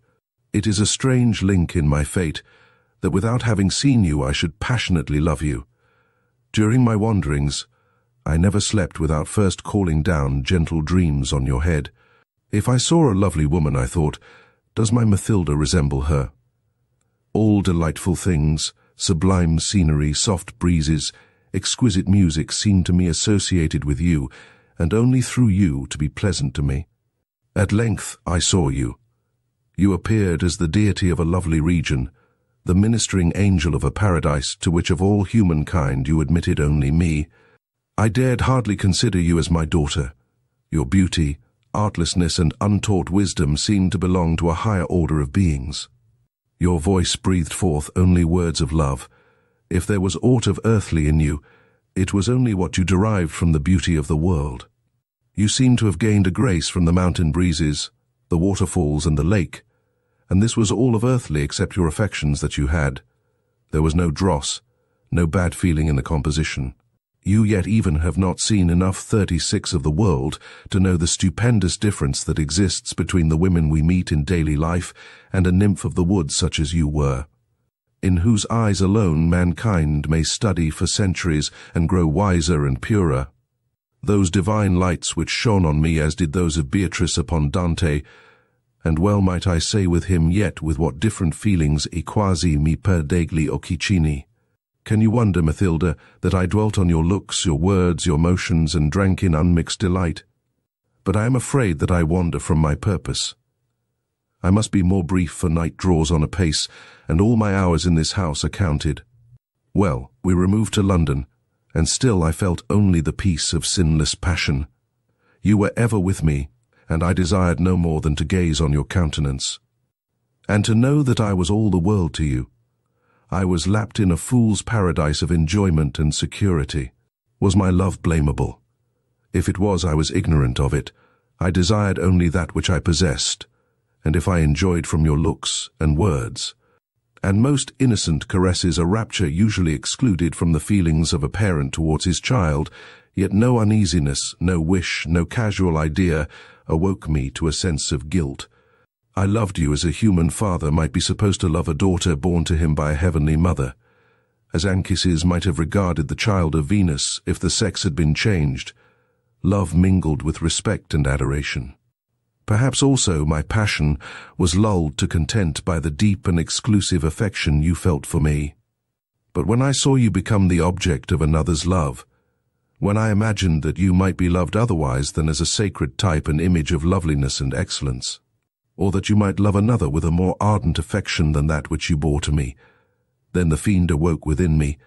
I dismissed your lover, and from that moment I have known no peace. I have sought in vain for sleep and rest. My lids refused to close, and my blood was forever in a tumult. I awoke to a new life as one who dies in hope might wake in hell. I will not sully your imagination by recounting my combats, my self-anger and my despair. Let a veil be drawn over the unimaginable sensations of a guilty father. The secrets of so agonized a heart may not be made vulgar. All was uproar, crime, remorse and hate, yet still the tenderest love, and what first awoke me to the firm resolve of conquering my passion and of restoring her father to my child was the sight of your bitter and sympathizing sorrows. It was this that led me here. I thought that if I could again awaken in my heart the grief I had felt at the loss of your mother, and the many associations with her memory which had been laid to sleep for 17 years, that all love for her child would become extinct. In a fit of heroism I determined to go alone, to quit you, the life of my life, and not to see you again until I might guiltlessly. But it would not do. I rated my fortitude too high, or my love too low. I should certainly have died if you had not hastened to me. Would that I had been indeed extinguished. And now, Mathilda, I must make you my last confession. I have been miserably mistaken in imagining that I could conquer my love for you. I never can. The sight of this house, these fields and woods which my first love inhabited, seems to have increased it. In my madness I dared say to myself, Diana died to give her birth. Her mother's spirit was transferred into her frame, and she ought to be as Diana to me. With every effort to cast it off, this love clings closer. This guilty love, more unnatural than hate, that withers your hopes and destroys me forever. Better have loved despair, and safer kissed her.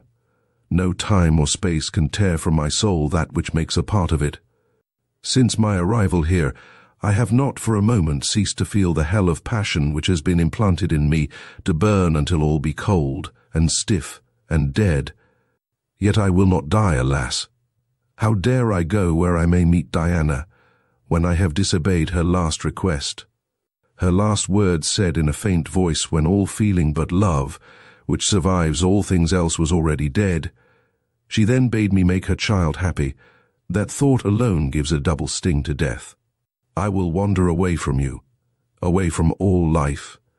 In the solitude I shall seek, I alone shall breathe of humankind.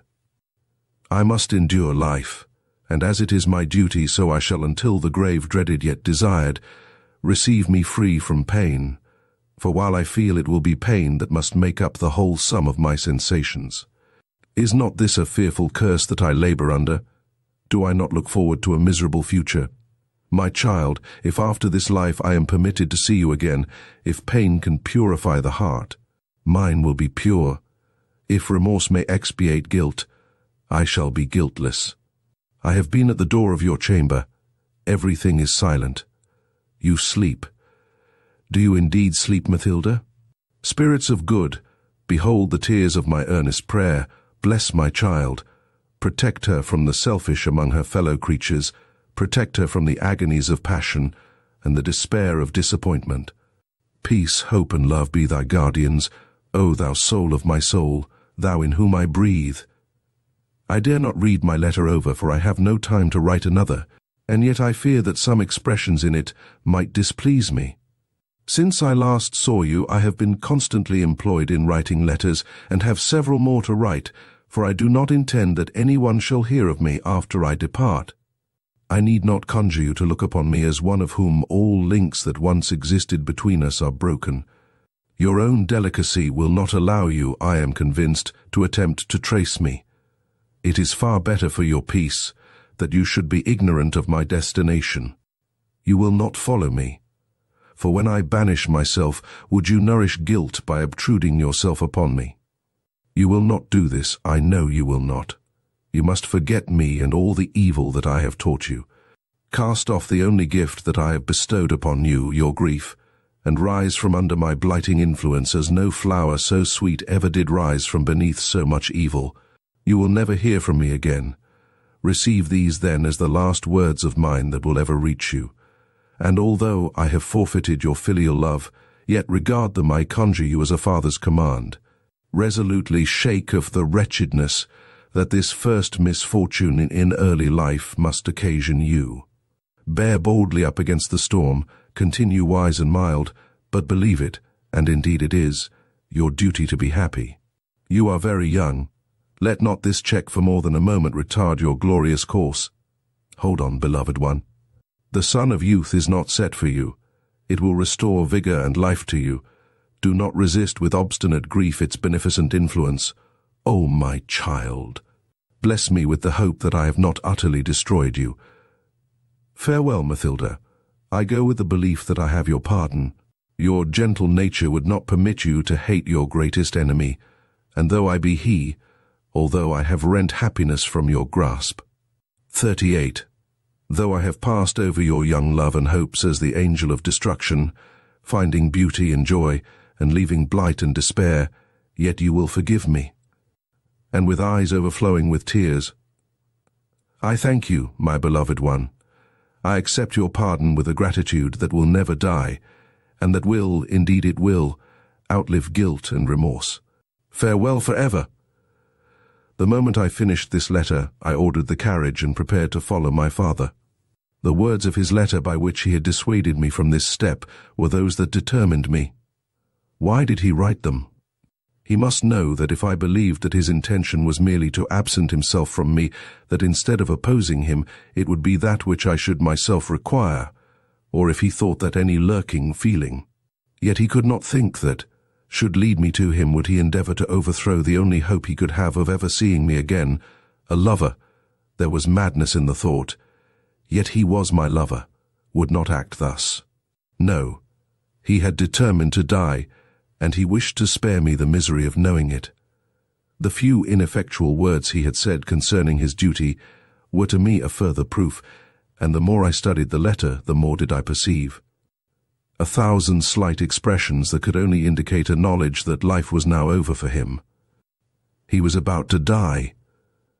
My blood froze at the thought. A sickening feeling of horror came over me that allowed not of tears. As I waited for the carriage, I walked up and down with a quick pace. Then, kneeling and passionately clasping my hands, I tried to pray, but my voice was choked by convulsive sobs. Oh, the sun shone. The air was balmy. He must yet live, for if he were dead, all would surely be black as night to me. The motion of the carriage, knowing that it carried me towards him, and that I might perhaps find him alive somewhat, revived my courage. Yet I had a dreadful ride. Hope only supported me, the hope that I should not be too late. I did not weep, but I wiped the perspiration from my brow and tried to still my brain and heart beating almost to madness. Oh, I must not be mad when I see him, or perhaps it were as well that I should be. My distraction might calm his, and recall him to the endurance of life. Yet until I find him, I must force reason to keep her seat, and I pressed my forehead hard with my hands. Oh, do not leave me, or I shall forget what I am about. Instead of driving on as we ought with the speed of lightning, they will attend to me, and we shall be too late. Oh, God help me. Let him be alive. It is all dark. In my abject misery I demand no more, no hope, no good, only passion and guilt and horror, but alive. Alive!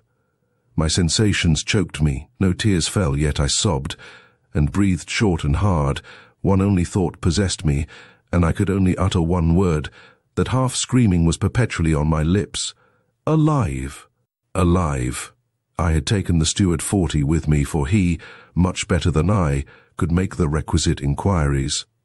The poor old man could not restrain his tears as he saw my deep distress and knew the cause, he sometimes uttered. A few broken words of consolation. In moments like these the mistress and servant become in a manner equals, and when I saw his old, dim eyes wet with sympathizing tears, his grey hair thinly scattered on an age-wrinkled brow, I thought, oh, if my father were, as he is decrepit and hoary, then I should be spared this pain. When I had arrived at the nearest town, I took post horses and followed the road my father had taken. At every inn where we changed horses we heard of him, and I was possessed by alternate hope and fear. At length I found that he had altered his route. At first he had followed the London road, but now he changed it, and upon inquiry I found that the one which he now pursued led towards the sea. My dream recurred to my thoughts. I was not usually superstitious, but in wretchedness everyone is so.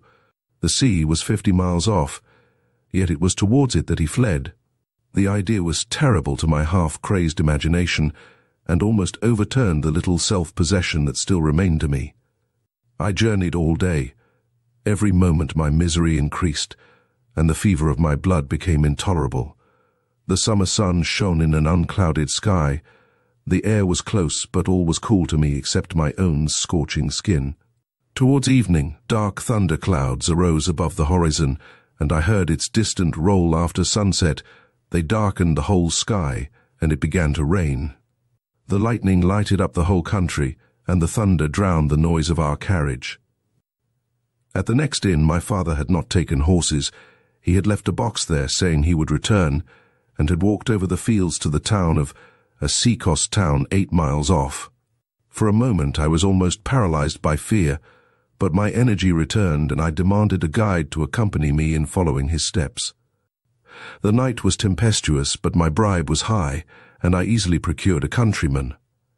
We passed through many lanes and over fields and wild downs. The rain poured down in torrents, and the loud thunder broke in terrible crashes over our heads. Oh, what a night it was! And I passed on with quick steps among the high, dank grass amid the rain and tempest.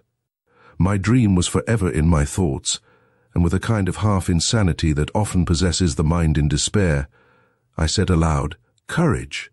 We are not near the sea. We are yet several miles from the ocean, yet it was towards the sea that our direction lay, and that heightened the confusion of my ideas. Once, overcome by fatigue, I sunk on the wet earth. About 200 yards distant, alone in a large meadow, stood a magnificent oak. The lightnings shewed its myriad boughs torn by the storm. A strange idea seized me. A person must have felt all the agonies of doubt concerning the life and death of one who is the whole world to them before they can enter into my feelings, for in that state, the mind, working unrestrained by the will, makes strange and fanciful combinations with outward circumstances, and weaves the chances and changes of nature into an immediate connection with the event they dread. It was with this feeling that I turned to the old steward, who stood pale and trembling beside me. "Mark, Gaspar, if the next flash of lightning rend not that oak, my father will be alive." I had scarcely uttered these words than a flash, instantly followed by a tremendous peal of thunder, descended on it. And when my eyes recovered their sight after the dazzling light, the oak no longer stood in the meadow. The old man uttered a wild exclamation of horror when he saw so sudden an interpretation given to my prophecy. I started up, my strength returned. Sick with my terror, I cried, "O God, is this thy decree? Yet perhaps I shall not be too late." Although still several miles distant, we continued to approach the sea. We came at last to the road that led to the town and at an inn there we heard that my father had passed by somewhat before sunset.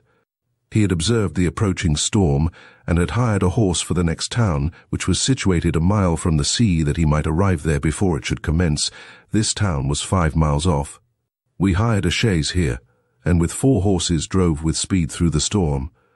My garments were wet and clung around me, and my hair hung in straight locks on my neck when not blown aside by the wind.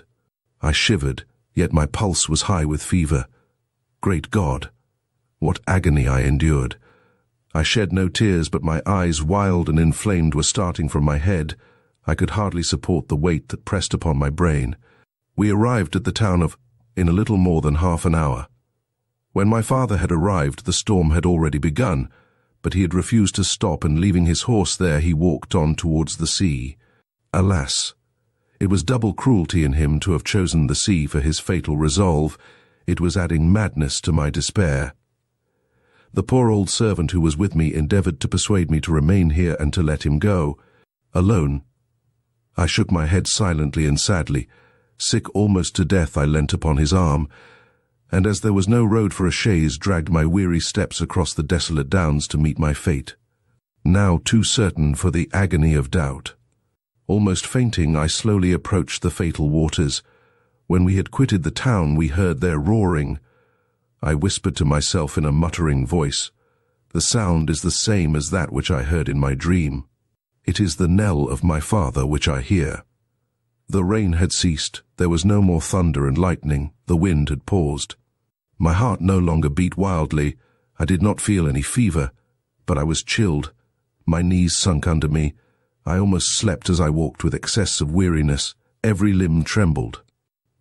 I was silent. All was silent except the roaring of the sea, which became louder and more dreadful. Yet we advanced slowly. Sometimes I thought that we should never arrive, that the sound of waves would still allure us, and that we should walk on for ever and ever. Field succeeding field, never would our weary journey cease, nor night nor day. But still we should hear the dashing of the sea, and to all this there would be no end. Wild beyond the imagination of the happy are the thoughts bred by misery and despair. At length we reached the overhanging beach. A cottage stood beside the path. We knocked at the door and it was opened. The bed within instantly caught my eye. Something stiff and straight lay on it, covered by a sheet. The cottagers looked aghast. The first words that they uttered confirmed what I before knew.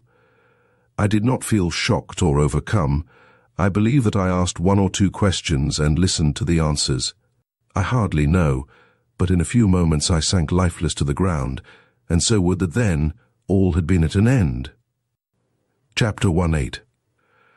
I was carried to the next town. Fever succeeded to convulsions and faintings, and for some weeks my unhappy spirit hovered on the very verge of death. But life was yet strong within me. I recovered. Nor did it a little aid my returning health that my recollections were at first vague, and that I was too weak to feel any violent emotion. I often said to myself, "My father is dead." He loved me with a guilty passion, and stung by remorse and despair he killed himself. Why is it that I feel no horror? Are these circumstances not dreadful? Is it not enough that I shall never more meet the eyes of my beloved father, never more hear his voice, no caress, no look? All cold and stiff and dead. Alas! I am quite callous. The night I was out in was fearful, and the cold rain that fell about my heart has acted like the waters of the cavern of Antiparus 43, and has changed it to stone. I do not weep or sigh, but I must reason with myself, and force myself to feel sorrow and despair. This is not resignation that I feel, for I am dead to all regret. I communed in this manner with myself, but I was silent to all around me. I hardly replied to the slightest question, and was uneasy when I saw a human creature near me. I was surrounded by my female relations, but they were all of them nearly strangers to me. I did not listen to their consolations, and so little did they work their designed effect, that they seemed to me to be spoken in an unknown tongue. I found if sorrow was dead within me, so was love and desire of sympathy. Yet sorrow only slept to revive more fierce, but love never woke again, its ghost, ever hovering over my father's grave. Alone survived, Since his death, all the world was to me a blank, except where woe had stamped its burning words telling me to smile no more. The living were not fit companions for me, and I was ever meditating by what means I might shake them all off, and never be heard of again. My convalescence rapidly advanced, yet this was the thought that haunted me, and I was forever forming plans how I might hereafter contrive to escape the tortures that were prepared for me when I should mix in society, and to find that solitude which alone could suit one whom an untold grief separated from her fellow creatures. Who can be more solitary even in a crowd than one whose history and the never-ending feelings and remembrances arising from it is sick, known to no living soul? There was too deep a horror in my tale for confidence. I was on earth the sole depository of my own secret. I might tell it to the winds and to the desert heaths, but I must never among my fellow creatures, either by word or look, give allowance to the smallest conjecture of the dread reality. I must shrink before the eye of man, lest he should read my father's guilt in my glazed eyes.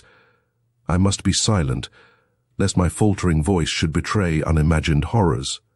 Over the deep grave of my secret, I must heap an impenetrable heap of false smiles and words, cunning frauds. Treacherous laughter and a mixture of all light deceits would form a mist to blind others and be as the poisonous simoon to me. I, the offspring of love, the child of the woods, the nursling of nature's bright self, was to submit to this. I dared not. How must I escape?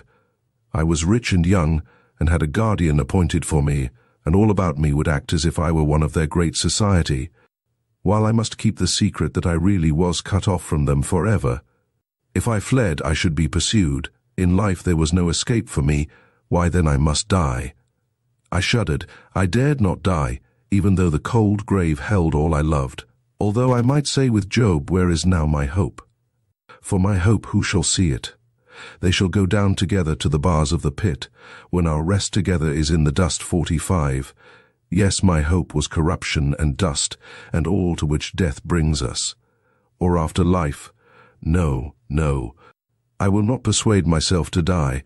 I may not, dare not. And then I wept, yes. Warm tears once more struggled into my eyes, soothing yet bitter.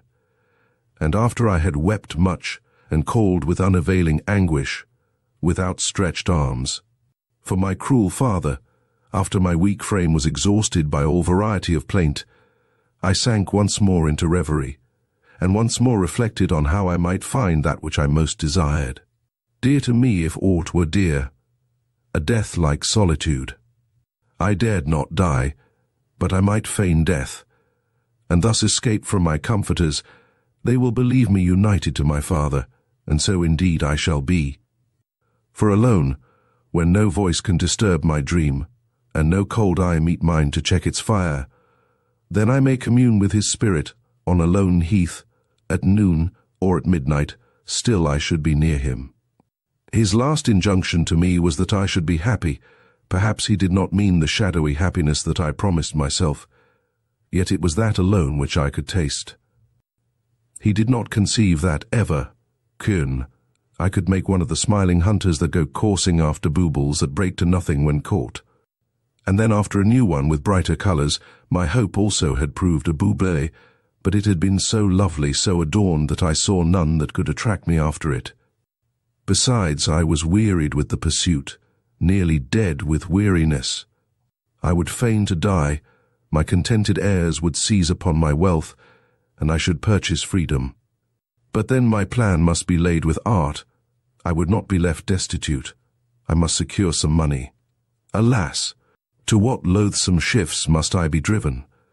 Yet a whole life of falsehood was otherwise my portion, and when remorse at being the contriver of any cheat made me shrink from my design, I was irresistibly led back and confirmed in it by the visit of some aunt or cousin who would tell me that death was the end of all men, and then say that my father had surely lost his wits ever since my mother's death, that he was mad and that I was fortunate, for in one of his fits he might have killed me instead of destroying his own crazed being. And all this, to be sure, was delicately put, not in broad words, for my feelings might be hurt, but whispered so-and-so in dark hints soft and lowy 46 with downcast eyes, and sympathizing smiles or whimpers, and I listened with quiet countenance while every nerve trembled, I that dared not utter aye or no to all this blasphemy. Oh, this was a delicious life quite void of guile. I with my dove's look and fox's heart, for indeed I felt only the degradation of falsehood, and not any sacred sentiment of conscious innocence that might redeem it. I who had before clothed myself in the bright garb of sincerity must now borrow one of divers colours. It might sit awkwardly at first, but use would enable me to place it in elegant folds, to lie with grace. Aye, I might dye my soul with falsehood, until I had quite hid its native colour. O beloved Father, accept the pure heart of your unhappy daughter, permit me to join you unspotted as I was, or you will not recognize my altered semblance. As grief might change Constance, so would deceit change me until in heaven you would say, "This is not my child, my father." To be happy both now and when again we meet, I must fly from all this life which is mockery to one like me. In solitude only shall I be myself, in solitude I shall be thine. Alas! I even now look back with disgust at my artifices and contrivances, by which, after many painful struggles, I effected my retreat. I might enter into a long detail of the means I used, first to secure myself a slight maintenance for the remainder of my life, and afterwards to ensure the conviction of my death. I might, but I will not. I even now blush at the falsehoods I uttered. My heart sickens. I will leave this complication of what I hope I may in a manner call innocent deceit to be imagined by the reader. The remembrance haunts me like a crime. I know that if I were to endeavour to relate it, my tale would at length remain unfinished. I was led to London, and had to endure for some weeks cold looks, cold words and colder consolations, but I escaped. They tried to bind me with fetters that they thought silken, yet which weighed on me like iron, although I broke them more easily than a girth formed of a single straw, and fled to freedom. The few weeks that I spent in London were the most miserable of my life. A great city is a frightful habitation to one sorrowing. The sunset and the gentle moon, the blessed motion of the leaves, and the murmuring of waters, are all sweet physicians to a distempered mind. The soul is expanded and drinks in quiet, a lulling medicine. To me it was as the sight of the lovely water snakes to the bewitched mariner. In loving and blessing nature I unawares called down a blessing on my own soul. But in a city all is closed shut like a prison, a wiry prison from which you can peep at the sky only. I cannot describe to you what were the frantic nature of my sensations. While I resided there, I was often on the verge of madness. Nay, when I look back on many of my wild thoughts with which actions sometimes endeavoured to keep pace, when I tossed my hands high calling down the cope of heaven to fall on me and bury me, when I tore my hair and throwing it to the winds cried, "Ye are free, go seek my father," and then, like the unfortunate Constance, catching at them again and tying them up, that naught might find him if I might not. How on my knees I have fancied myself close to my father's grave, and struck the ground in anger that it should cover him from me.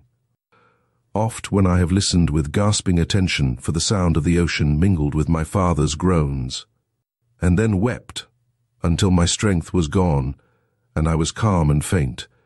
When I have recollected all this, I have asked myself if this were not madness. While in London these and many other dreadful thoughts, too harrowing for words, were my portion, I lost all this suffering when I was free.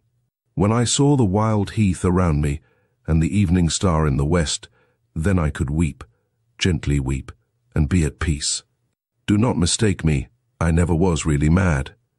I was always conscious of my state when my wild thoughts seemed to drive me to insanity, and never betrayed them to aught but silence and solitude.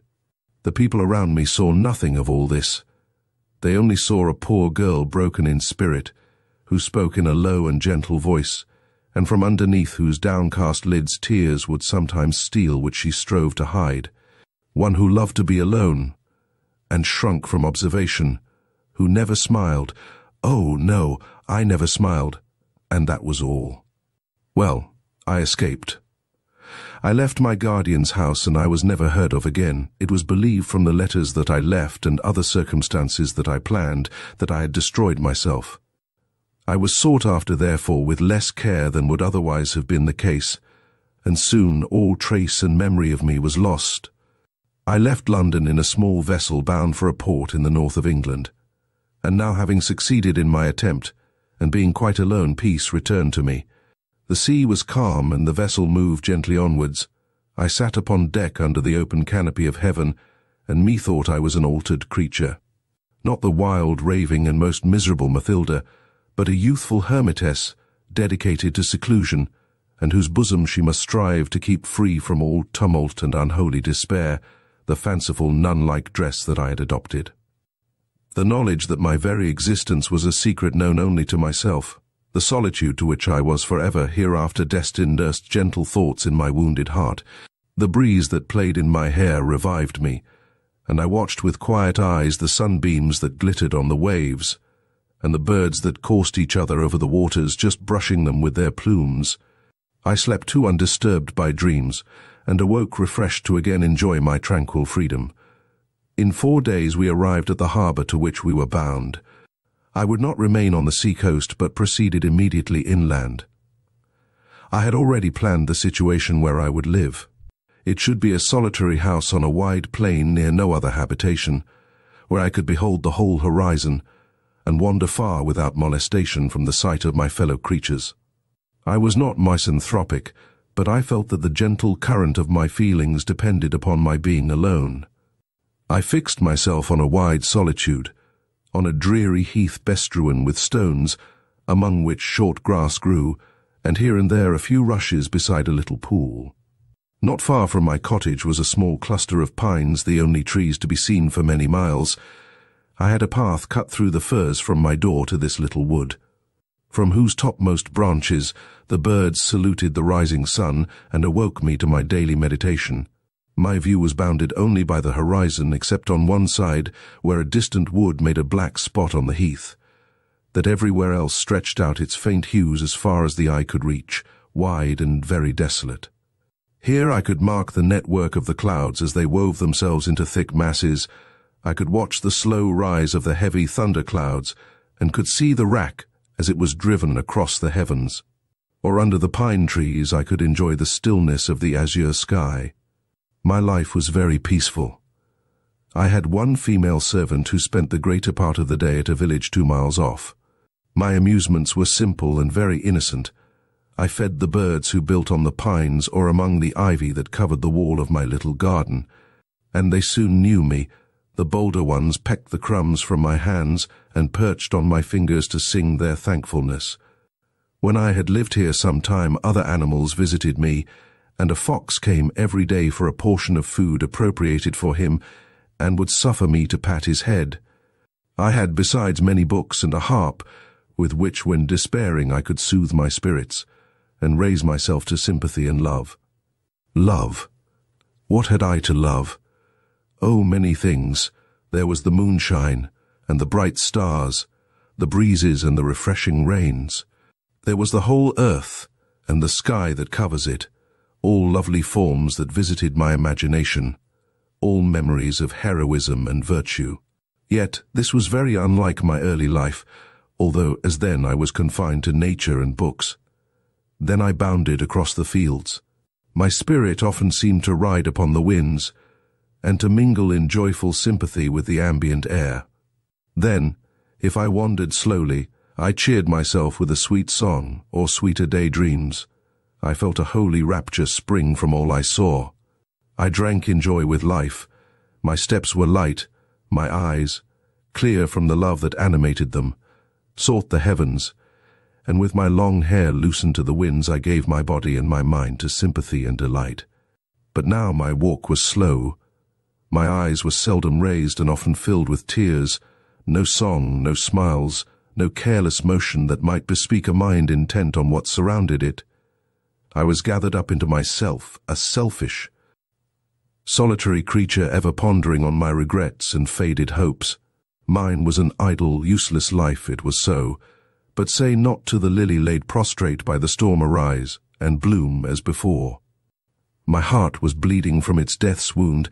I could live no otherwise. Often, amid apparent calm, I was visited by despair and melancholy, gloom that naught could dissipate or overcome, a hatred of life, a carelessness of beauty.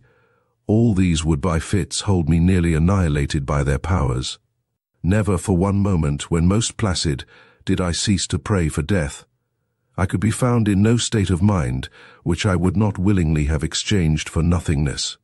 And morning and evening my tearful eyes raised to heaven, my hands clasped tight in the energy of prayer, I have repeated with the poet, before I see another day, oh, let this body die away. Let me not be reproached then with inutility. I believe that by suicide I should violate a divine law of nature. And I thought that I sufficiently fulfilled my part in submitting to the hard task of enduring the crawling hours, and minutes in bearing the load of time that weighed miserably upon me, and that in abstaining from what I in my calm moments considered a crime, I deserved the reward of virtue. There were periods, dreadful ones, during which I despaired doubted the existence of all duty and the reality of crime, but I shudder and turn from the remembrance. Chapter 1 and 9. Thus I passed 2 years. Day after day so many hundreds wore on. They brought no outward changes with them, but some few slowly operated on my mind as I glided on towards death.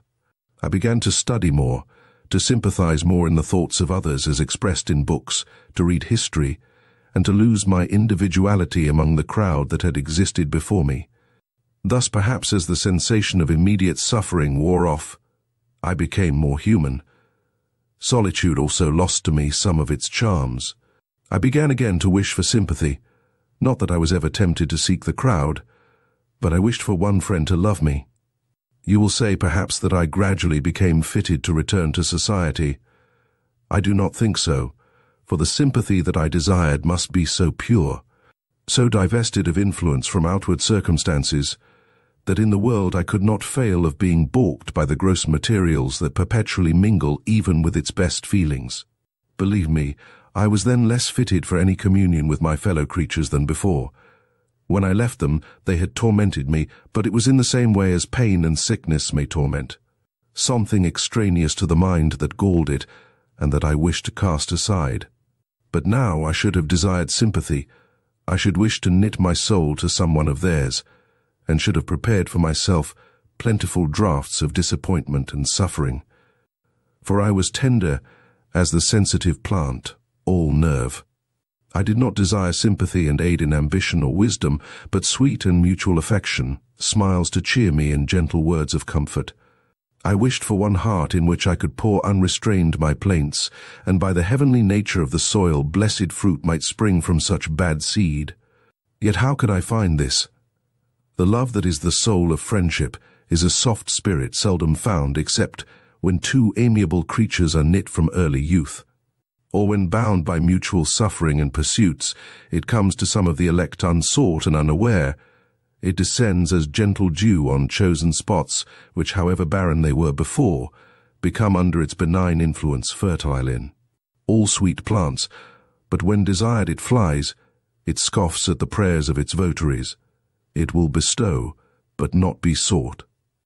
I knew all this and did not go to seek sympathy, but there on my solitary heath, under my lowly roof, where all around was desert, it came to me as a sunbeam in winter to adorn while it helps to dissolve the drifted snow.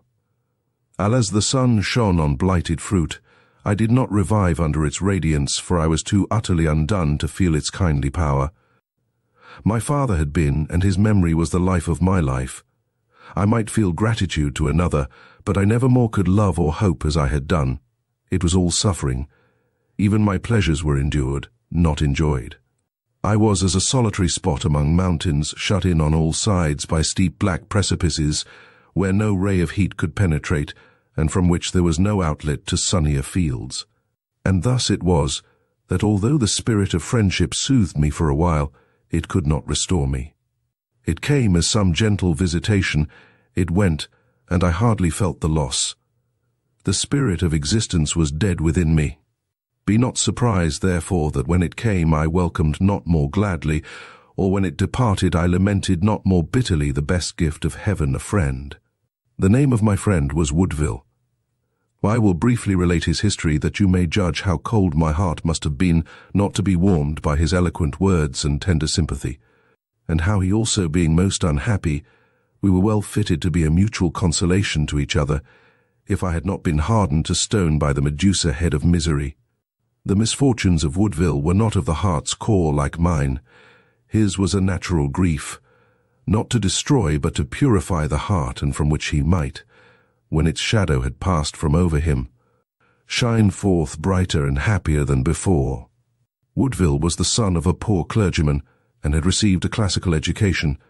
He was one of those very few whom fortune favours from their birth, on whom she bestows all gifts of intellect and person with a profusion that knew no bounds, and whom under her peculiar protection no imperfection, however slight, or disappointment, however transitory, has leave to touch.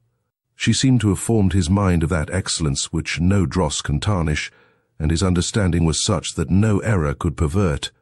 His genius was transcendent, and when it rose as a bright star in the east, all eyes were turned towards it in admiration. He was a poet. That name has so often been degraded that it will not convey the idea of all that he was. He was like a poet of old, whom the muses had crowned in his cradle, and on whose lips bees had fed. As he walked among other men, he seemed encompassed with a heavenly halo that divided him from, and lifted him above them. It was his surpassing beauty, the dazzling fire of his eyes, and his words whose rich accents wrapped the listener in mute and ecstatic wonder. That made him transcend all others, so that before him they appeared only formed to minister to his superior excellence. He was glorious from his youth. Everyone loved him. No shadow of envy or hate cast even from the meanest mind ever fell upon him.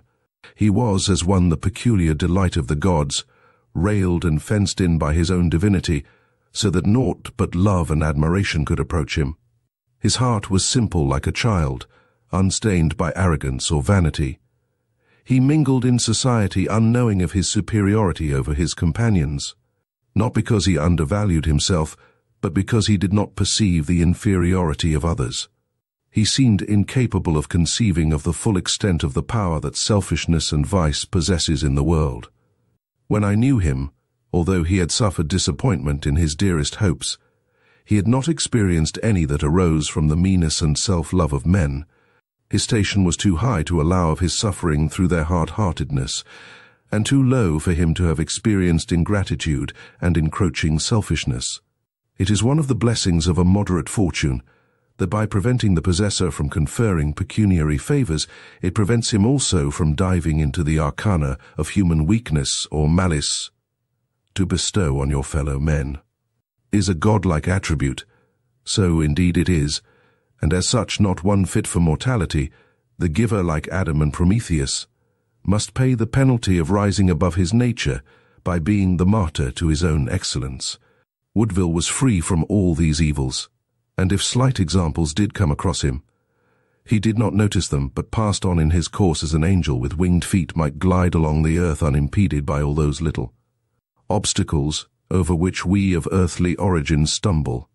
He was a believer in the divinity of genius, and always opposed a stern disbelief to the objections of those petty cavillers and minor critics who wish to reduce all men to their own miserable level.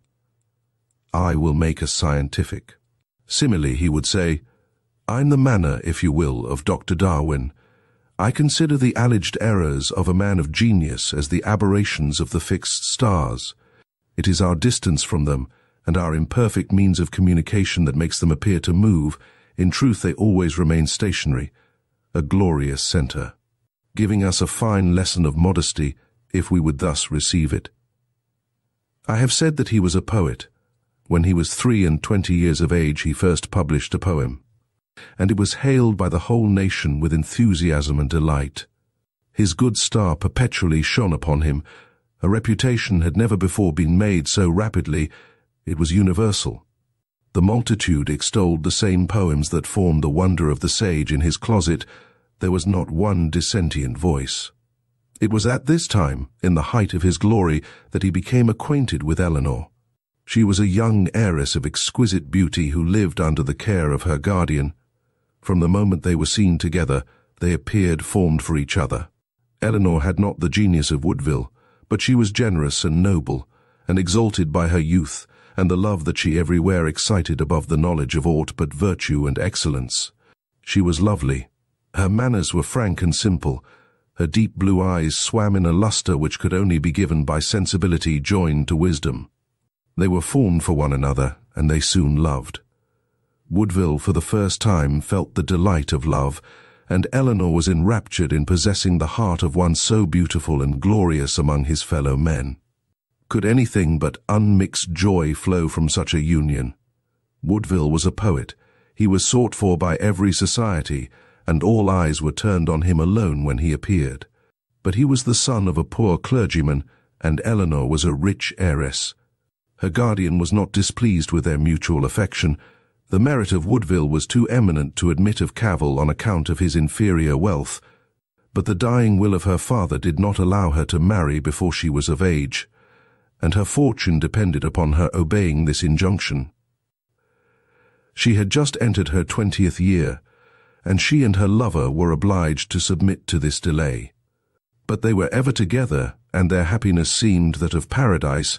They studied together, formed plans of future occupations, and drinking in love and joy from each other's eyes and words, they hardly repined at the delay to their entire union.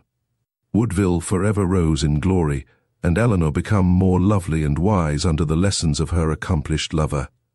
In 2 months Eleanor would be 21. Everything was prepared for their union. How shall I relate the catastrophe to so much joy? But the earth would not be the earth, it is covered with blight and sorrow, if one such pair as these angelic creatures had been suffered to exist for one another. Search through the world, and you will not find the perfect happiness which their marriage would have caused them to enjoy. There must have been a revolution in the order of things as established among us miserable earth-dwellers to have admitted of such consummate joy. The chain of necessity ever bringing misery must have been broken, and the malignant fate that presides over it would not permit this breach of her eternal laws. But why should I repine at this? Misery was my element, and nothing but what was miserable could approach me. If Woodville had been happy, I should never have known him. And can I, who for many years was fed by tears, and nourished under the dew of grief, can I pause to relate a tale of woe and death? Woodville was obliged to make a journey into the country, and was detained from day to day, in irksome absence from his lovely bride. He received a letter from her to say that she was slightly ill, but telling him to hasten to her, that from his eyes she would receive health, and that his company would be her surest medicine. He was detained 3 days longer, and then he hastened to her. His heart, he knew not why, prognosticated misfortune. He had not heard from her again. He feared she might be worse, and this fear made him impatient and restless for the moment of beholding her once more stand before him, arrayed in health and beauty. For a sinister voice seemed always to whisper to him, "You will never more behold her as she was." When he arrived at her habitation, all was silent in it. He made his way through several rooms. In one he saw a servant weeping bitterly. He was faint with fear and could hardly ask, "Is she dead?" and just listened to the dreadful answer, "Not yet."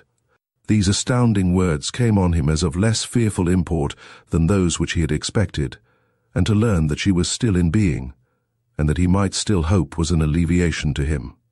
He remembered the words of her letter, and he indulged the wild idea that his kisses breathing warm love and life would infuse new spirit into her, and that with him near her she could not die, that his presence was the talisman of her life. He hastened to her sick room. She lay, her cheeks burning with fever, yet her eyes were closed and she was seemingly senseless. He wrapped her in his arms. He imprinted breathless kisses on her burning lips. He called to her in a voice of subdued anguish by the tenderest names. "Return, Eleanor, I am with you, your life, your love. Return, dearest one, you promised me this boon, that I should bring you health. Let your sweet spirit revive, You cannot die near me. What is death? To see you no more? To part with what is a part of myself, without whom I have no memory and no futurity. Eleanor, die. This is frenzy and the most miserable despair. You cannot die while I am near. And again he kissed her eyes and lips, and hung over her inanimate form in agony, gazing on her countenance still lovely although changed, watching every slight convulsion and varying colour which denoted life still lingering although about to depart. Once for a moment she revived and recognized his voice. A smile, a last lovely smile, played upon her lips. He watched beside her for 12 hours, and then she died. It was 6 months after this, nursed hopes that I first saw him. He had retired to a part of the country where he was not known, that he might peacefully indulge his grief.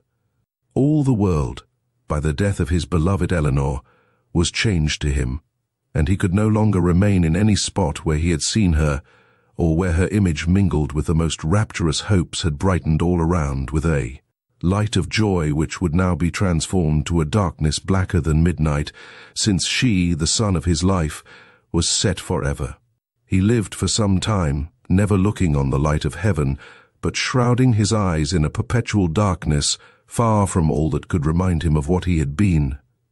But as time softened his grief, 7, like a true child of nature, he sought in the enjoyment of her beauties for a consolation in his unhappiness. He came to a part of the country where he was entirely unknown, and where in the deepest solitude he could converse only with his own heart. He found a relief to his impatient grief in the breezes of heaven and in the sound of waters and woods. He became fond of riding. This exercise distracted his mind and elevated his spirits. On a swift horse he could for a moment gain respite from the image that else forever followed him. Eleanor on her deathbed, her sweet features changed, and the soft spirit that animated her gradually waning into extinction. For many months Woodville had in vain endeavoured to cast off this terrible remembrance. It still hung on him, until memory was too great a burthen for his loaded soul. But when on horseback the spell that seemingly held him to this idea was snapped, then if he thought of his lost bride, he pictured her radiant in beauty. He could hear her voice, and fancy her, a sylvan huntress by his side, while his eyes brightened as he thought he gazed on her cherished form. I had several times seen him ride across the heath, and felt angry that my solitude should be disturbed. It was so long since I had spoken to any but peasants that I felt a disagreeable sensation at being gazed on by one of superior rank. I feared also that it might be someone who had seen me before.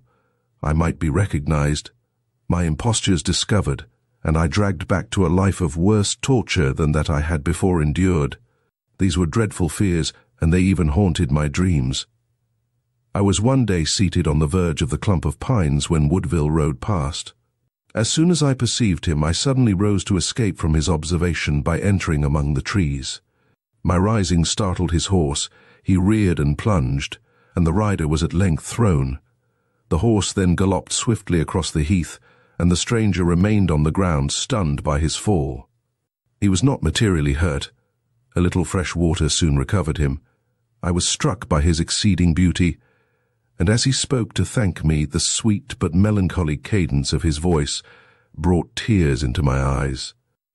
A short conversation passed between us, but the next day he again stopped at my cottage, and by degrees an intimacy grew between us. It was strange to him to see a female in extreme youth. I was not yet 20, evidently belonging to the first classes of society and possessing every accomplishment an excellent education could bestow, living alone on a desolate health, one on whose forehead the impress of grief was strongly marked, and whose words and motions betrayed that her thoughts did not follow them, but were intent on far other ideas, bitter and overwhelming miseries. I was dressed also in a whimsical nun-like habit, which denoted that I did not retire to solitude from necessity, but that I might indulge in a luxury of grief and fanciful seclusion. He soon took great interest in me, and sometimes forgot his own grief to sit beside me and endeavour to cheer me. He could not fail to interest even one who had shut herself from the whole world, whose hope was death, and who lived only with the departed. His personal beauty, his conversation which glowed with imagination and sensibility, the poetry that seemed to hang upon his lips and to make the very air mute to listen to him, were charms that no one could resist. He was younger, less worn, more passionless than my father, and in no degree reminded me of him. He suffered under immediate grief, yet its gentle influence, instead of calling feelings otherwise dormant into action, seemed only to veil that which otherwise would have been too dazzling for me. When we were together, I spoke little, yet my selfish mind was sometimes borne away by the rapid course of his ideas. I would lift my eyes with momentary brilliancy until memories that never died and seldom slept would recur, and a tear would dim them. Woodville forever tried to lead me to the contemplation of what is beautiful and happy in the world. His own mind was constitutionally sick, bent to a former belief in good rather than in evil, and this feeling which must even exhilarate the hopeless ever shone forth in his words. He would talk of the wonderful powers of man, of their present state and of their hopes, of what they had been and what they were, and when reason could no longer guide him. His imagination, as if inspired, shed light on the obscurity that veils the past and the future. He loved to dwell on what might have been the state of the earth before man lived on it, and how he first arose and gradually became the strange, complicated, but as he said, the glorious creature he now is, covering the earth with their creations and forming by the power of their minds another world, more lovely than the visible frame of things, even all the world that we find in their writings. A beautiful creation, he would say, which may claim this superiority to its model, that good and evil is more easily separated, the good rewarded in the way they themselves desire, the evil punished as all things evil ought to be punished, not by pain which is revolting to all philanthropy to consider, but by quiet obscurity, which simply deprives them of their harmful qualities. Why kill the serpent when you have extracted his fangs?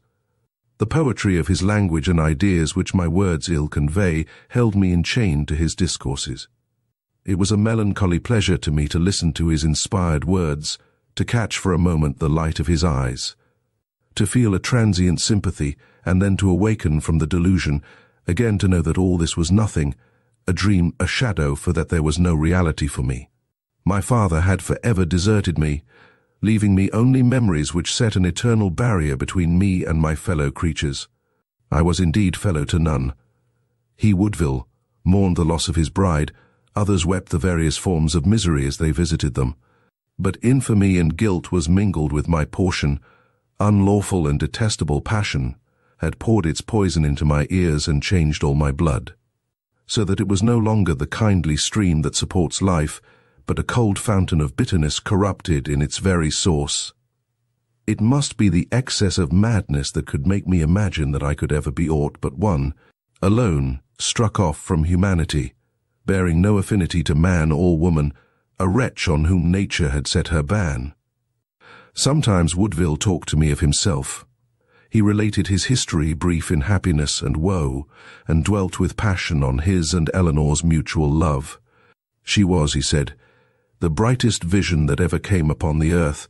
There was something in her frank countenance, in her voice, and in every motion of her graceful form that overpowered me, as if it were a celestial creature that deigned to mingle with me in intercourse more sweet than man had ever before enjoyed. Sorrow fled before her, and her smile seemed to possess an influence like light to irradiate all mental darkness. It was not like a human loveliness that these gentle smiles went and came, but as a sunbeam on a lake, now light and now obscure, flitting before as you strove to catch them, and fold them forever to your heart. I saw this smile fade forever. Alas! I could never have believed that it was indeed Eleanor that died, if once when I spoke she had not lifted her almost benighted eyes, and for one moment like naught beside on earth, more lovely than a sunbeam slighter.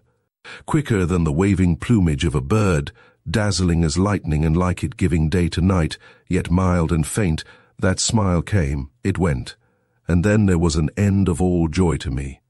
Thus his own sorrows, or the shapes copied from nature that dwelt in his mind with beauty greater than their own, occupied our talk, while I railed in my own griefs with cautious secrecy.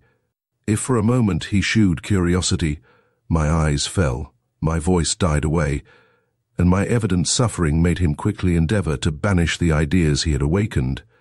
Yet he forever mingled consolation in his talk, and tried to soften my despair by demonstrations of deep sympathy and compassion. "We are both unhappy," he would say to me. "I have told you my melancholy tale, and we have wept together the loss of that lovely spirit that has so cruelly deserted me. But you hide your griefs. I do not ask you to disclose them, but tell me if I may not console you. It seems to me a wild adventure to find in this desert one like you quite solitary. You are young and lovely, your manners are refined and attractive. Yet there is in your settled melancholy, and something, I know not what, in your expressive eyes that seems to separate you from your kind. You shudder, pardon me, I entreat you, but I cannot help expressing this once at least the lively interest I feel in your destiny. You never smile, your voice is low, and you utter your words as if you were afraid of the slight sound they would produce. The expression of awful and intense sorrow never for a moment fades from your countenance. I have lost forever the loveliest companion that any man could ever have possessed, one who rather appears to have been a superior spirit who by some strange accident wandered among us earthly creatures, than as belonging to our kind. Yet I smile, and sometimes I speak almost forgetful of the change I have endured. But your sad mien never alters. Your pulses beat and you breathe, yet you seem already to belong to another world. And sometimes, pray pardon my wild thoughts, when you touch my hand I am surprised to find your hand warm when all the fire of life seems extinct within you. When I look upon you, the tears you shed, the soft, deprecating look with which you withstand inquiry, the deep sympathy your voice expresses when I speak of my lesser sorrows add to my interest for you. You stand here shelterless. You have cast yourself from among us, and you wither on this wild plain forlorn and helpless. Some dreadful calamity must have befallen you. Do not turn from me. I do not ask you to reveal it. I only entreat you to listen to me, and to become familiar with the voice of consolation and kindness. If pity and admiration and gentle affection can wean you from despair, let me attempt the task. I cannot see your look of deep grief without endeavoring to restore you to happier feelings. Unbend your brow, relax the stern melancholy of your regard, permit a friend, a sincere, affectionate friend, I will be one, to convey some relief, some momentary pause to your sufferings. Do not think that I would intrude upon your confidence. I only ask your patience. Do not forever look sorrow, and never speak it. Utter one word of bitter complaint, and I will reprove it with gentle exhortation and pour on you the balm of compassion. You must not shut me from all communion with you. Do not tell me why you grieve, but only say the words, "I am unhappy," and you will feel relieved as if for some time excluded from all intercourse by some magic spell, you should suddenly enter again the pale of human sympathy. I entreat you to believe in my most sincere professions, and to treat me as an old and tried friend. Promise me never to forget me, never causelessly to banish me, but try to love me as one who would devote all his energies to make you happy. Give me the name of friend, I will fulfill its duties, and if for a moment complaint and sorrow would shape themselves into words, let me be near to speak peace to your vexed soul. I repeat his persuasions in faint terms, and cannot give you at the same time the tone and gesture that animated them. Like a refreshing shower on an arid soil they revived me, and although I still kept their course secret, he led me to pour forth my bitter complaints and to clothe my woe in words of gall and fire. With all the energy of desperate grief, I told him how I had fallen at once from bliss to misery, how that for me there was no joy, no hope, that death, however bitter, would be the welcome seal to all my pangs. Death, the skeleton, was to be beautiful as love. I know not why, but I found it sweet to utter these words to human ears, and though I derided all consolation, yet I was pleased to see it offered me with gentleness and kindness. I listened quietly, and when he paused would again pour out my misery in expressions that shewed how far too deep my wounds were for any cure. But now also I began to reap the fruits of my perfect solitude. I had become unfit for any intercourse, even with Woodville, the most gentle and sympathizing creature that existed. I had become captious and unreasonable. My temper was utterly spoilt. I called him my friend, but I viewed all he did with jealous eyes. If he did not visit me at the appointed hour, I was angry, very angry, and told him that if, indeed, he did feel interest in me, it was cold, and could not be fitted for me, a poor, worn creature, whose deep unhappiness demanded much more than his worldly heart could give. When for a moment I imagined that his manner was cold, I would fretfully say to him, "I was at peace before you came. Why have you disturbed me? You have given me new wants, and now you trifle with me as if my heart were as whole as yours, as if I were not in truth a shorn lamb thrust out on the bleak hillside, tortured by every blast. I wished for no friend, no sympathy. I avoided you, you know I did, but you forced yourself upon me and gave me those wants which you see with triumph, give you power over me. Oh, the brave power of the bitter north wind, which freezes the tears it has caused to shed. But I will not bear this. Go. The sun will rise and set as before you came, and I shall sit among the pines or wander on the heath weeping and complaining without wishing for you to listen. You are cruel, very cruel, to treat me who bleed at every pore in this rough manner." And then, when in answer to my peevish words, I saw his countenance bent with living pity on me. When I saw him gli occhi drizzo verme con quel sembiante che madre fa sopra figliul dell'ilo paradiso. C1. I wept and said, "Oh, pardon me, you are good and kind, but I am not fit for life. Why am I obliged to live? To drag hour after hour, to see the trees wave their branches restlessly, to feel the air, and to suffer in all I feel keenest agony.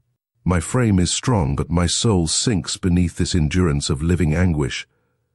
Death is the goal that I would attain, but, alas, I do not even see the end of the course. Do you, my compassionate friend, 63, tell me how to die peacefully and innocently, and I will bless you. All that I, poor wretch, can desire is a painless death." But Woodville's words had magic in them, when, beginning with the sweetest pity, he would raise me by degrees out of myself and my sorrows until I wondered at my own selfishness. But he left me, and despair returned. The work of consolation was ever to begin anew. I often desired his entire absence, for I found that I was grown out of the ways of life, and that by long seclusion, although I could support my accustomed grief, and drink the bitter daily draught with some degree of patience, yet I had become unfit for the slightest novelty of feeling.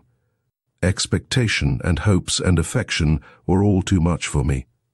I knew this, but at other times I was unreasonable and laid the blame upon him who was most blameless, and pevishly thought that if his gentle soul were more gentle, if his intense sympathy were more intense, he could drive the fiend from my soul and make me more human. I am, I thought, a tragedy, a character that he comes to see act. Now and then he gives me my Q64, that I may make a speech more to his purpose. Perhaps he is already planning a poem in which I am to figure. I am a farce and play to him. But to me this is all dreary reality. He takes all the profit and I bear all the burthen. Chapter 111. It is a strange circumstance, but it often occurs that blessings by their use turn to curses, and that I, who in solitude had desired sympathy as the only relief I could enjoy, should now find it an additional torture to me. During my father's lifetime I had always been of an affectionate and forbearing disposition, but since those days of joy, alas, I was much changed. I had become arrogant, peevish, and above all suspicious. Although the real interest of my narration is now ended, and I ought quickly to wind up its melancholy catastrophe, yet I will relate one instance of my sad suspicion and despair, and how Woodville, with the goodness and almost the power of an angel, softened my rugged feelings and led me back to gentleness. He had promised to spend some hours with me one afternoon, but a violent and continual rain prevented him. I was alone the whole evening. I had passed 2 whole years alone unrepining, but now I was miserable. He could not really care for me, I thought, For if he did, the storm would rather have made him come, even if I had not expected him, than, as it did, prevent a promised visit. He would well know that this drear sky and gloomy rain would load my spirit almost to madness. If the weather had been fine, I should not have regretted his absence as heavily as I necessarily must shut up in this miserable cottage with no companions but my own wretched thoughts. If he were truly my friend, he would have calculated all this, and let me now calculate this boasted friendship, and discover its real worth. He got over his grief for Eleanor, and the country became dull to him, so he was glad to find even me for amusement. And when he does not know what else to do, he passes his lazy hours here, and calls this friendship. It is true that his presence is a consolation to me, and that his words are sweet, and, when he will, he can pour forth thoughts that win me from despair. His words are sweet, and so, truly, is the honey of the bee, but the bee has a sting, and unkindness is a worse smart than that received from an insect's venom. I will, 67, put him to the proof. He says all hope is dead to him, and I know that it is dead to me, so we are both equally fitted for death. Let me try if he will die with me, and as I fear to die alone, if he will accompany me to cheer me, and thus he can shew himself my friend in the only manner my misery will permit. It was madness, I believe, but I so worked myself up to this idea that I could think of nothing else. If he dies with me, it is well, and there will be an end of two miserable beings, and if he will not, then will I scoff at his friendship and drink the poison before him to shame his cowardice. I planned the whole scene with an earnest heart and frantically set my soul on this project. I procured laudanum and placing it in 2 glasses on the table, filled my room with flowers, and decorated the last scene of my tragedy with the nicest care. As the hour for his coming approached, my heart softened and I wept. Not that I gave up my plan, but even when resolved, the mind must undergo several revolutions of feeling before it can drink its death. Now all was ready and Woodville came. I received him at the door of my cottage, and leading him solemnly into the room, I said, "My friend, I wish to die. I am quite weary of enduring the misery which hourly I do endure, and I will throw it off. What slave will not, if he may, escape from his chains? Look, I weep. For more than 2 years I have never enjoyed one moment free from anguish. I have often desired to die, but I am a very coward. It is hard for one so young, who was once so happy as I was, sick voluntarily to divest themselves of all sensation, and to go alone to the dreary grave I dare not. I must die, yet my fear chills me.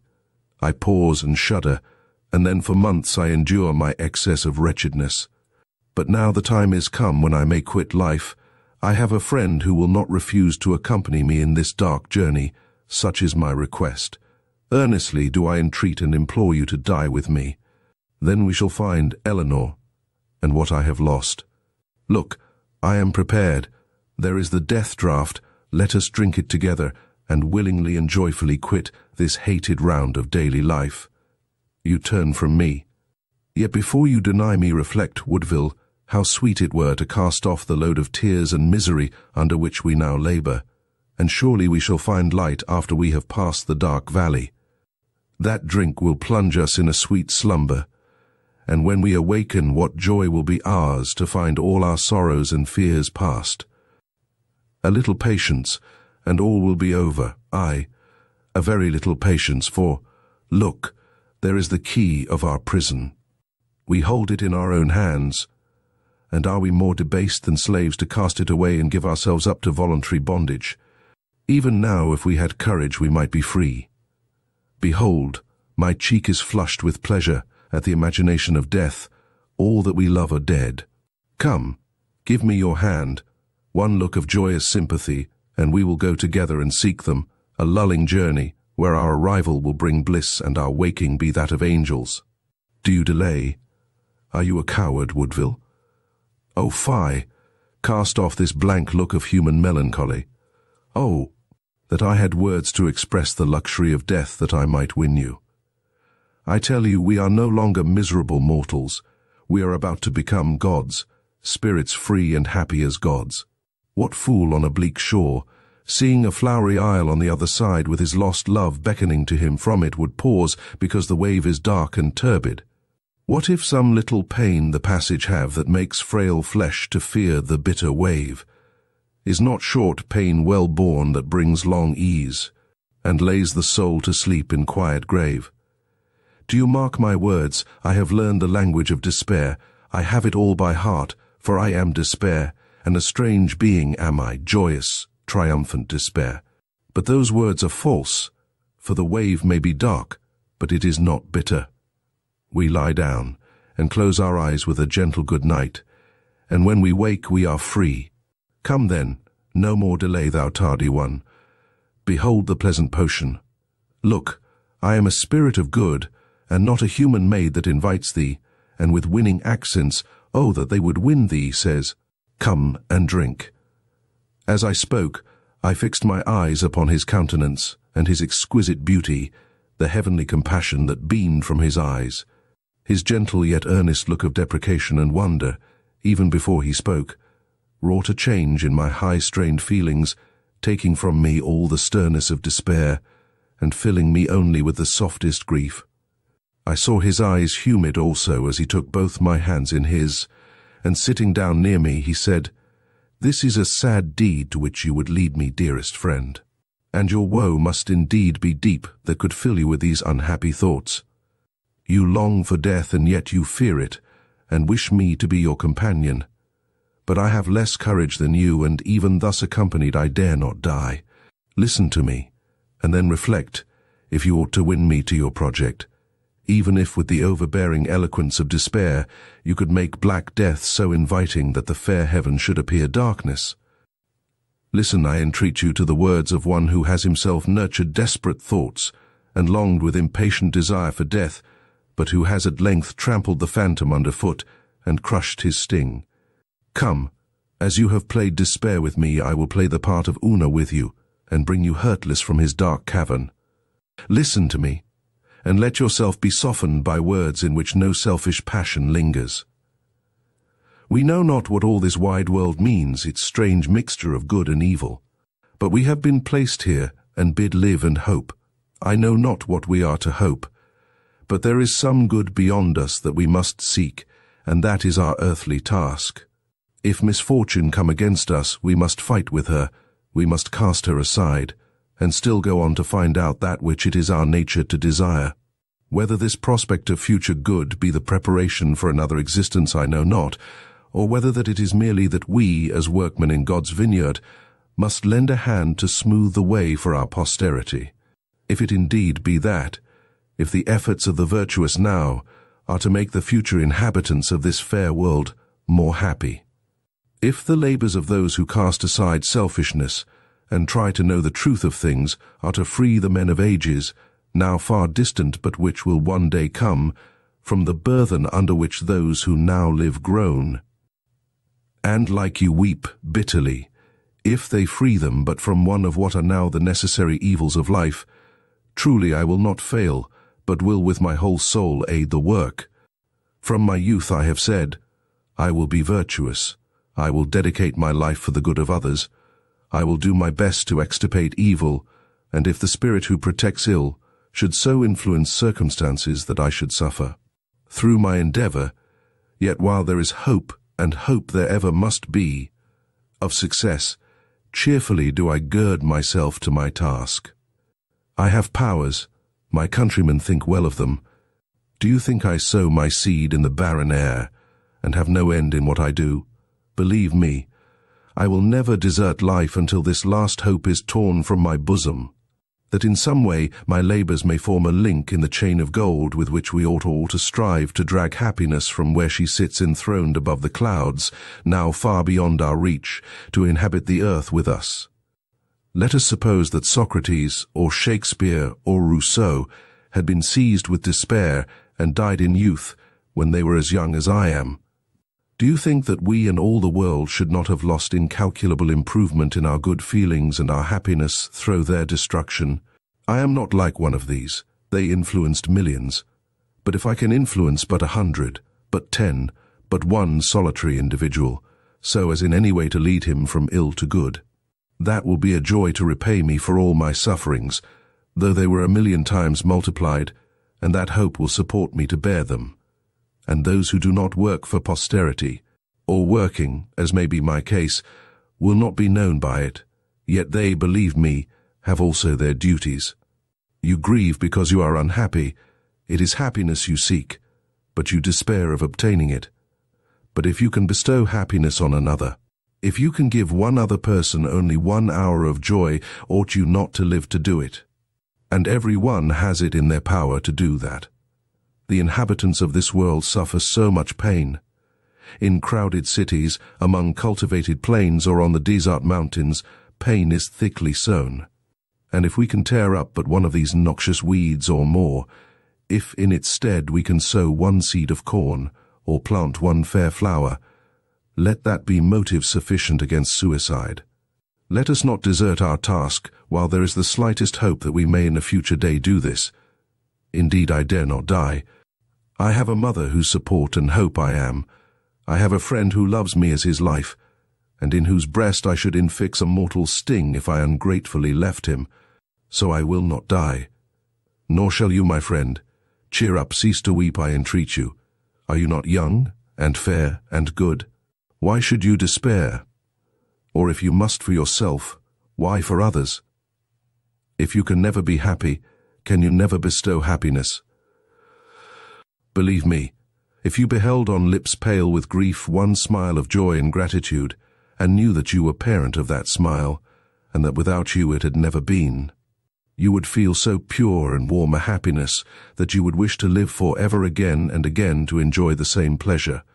Come, I see that you have already cast aside the sad thoughts you before frantically indulged. Look in that mirror. When I came, your brow was contracted, your eyes deep sunk in your head, your lips quivering, your hands trembled violently when I took them, but now all is tranquil and soft. You are grieved, and there is grief in the expression of your countenance, but it is gentle and sweet. You allow me to throw away this cursed drink. You smile, oh, congratulate me, hope is triumphant, and I have done some good. These words are shadowy as I repeat them, but they were indeed words of fire, and produced a warm hope in me. I, miserable wretch, to hope, that tingled like pleasure in my veins. He did not leave me for many hours, not until he had improved the spark that he had kindled, and with an angelic hand fostered the return of something that seemed like joy. He left me, but I still was calm, and after I had saluted the starry sky and dewy earth with eyes of love and a contented good night, I slept sweetly, visited by dreams, the first of pleasure I had had for many long months. But this was only a momentary relief, and my old habits of feeling returned, for I was doomed while in life to grieve, and to the natural sorrow of my father's death and its most horrific cause. Imagination added a 10-fold weight of woe. I believed myself to be polluted by the unnatural love I had inspired, and that I was a creature cursed and set apart by nature. I thought that, like another Cain, I had a mark set on my forehead to shew mankind that there was a barrier between me and the 72. Woodville had told me that there was in my countenance an expression as if I belonged to another world, so he had seen that sign, and there it lay, a gloomy mark to tell the world that there was that within my soul that no silence could render sufficiently obscure. Why, when fate drove me to become this outcast from human feeling, this monster with whom none might mingle in converse and love, why had she not, from that fatal and most accursed moment, shrouded me in thick mists and placed real darkness between me and my fellows, so that I might never more be seen? Sick, and as I passed, like a murky cloud loaded with blight, they might only perceive me by the cold chill I should cast upon them, telling them how truly that something unholy was near. Then I should have lived upon this dreary heath unvisited, and blasting none by my unhallowed gaze. Alas!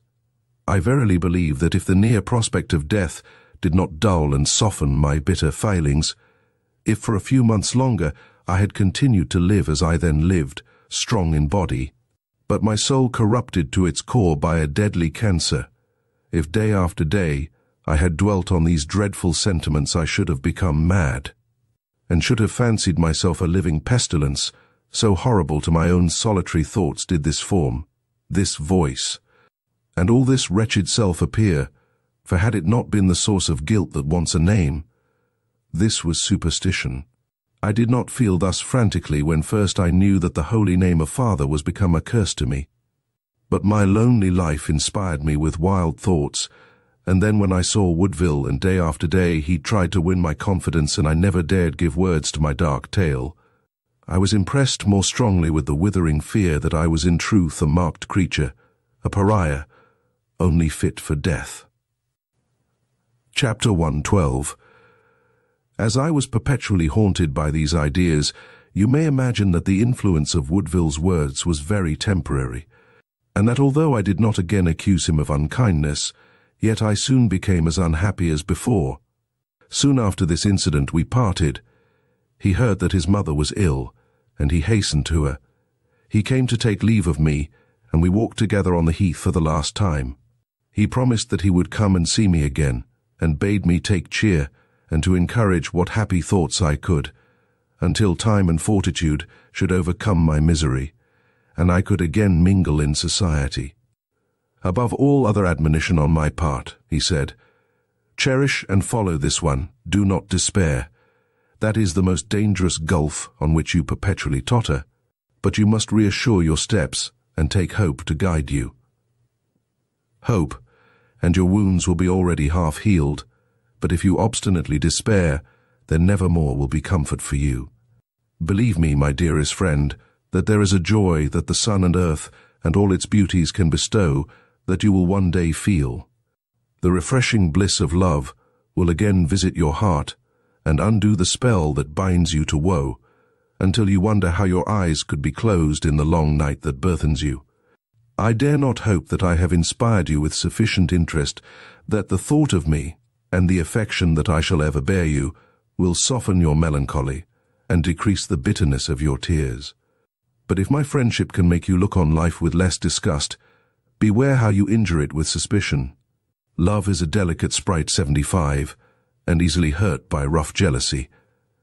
Guard, I entreat you, a firm persuasion of my sincerity in the inmost recesses of your heart, out of the reach of the casual winds that may disturb its surface.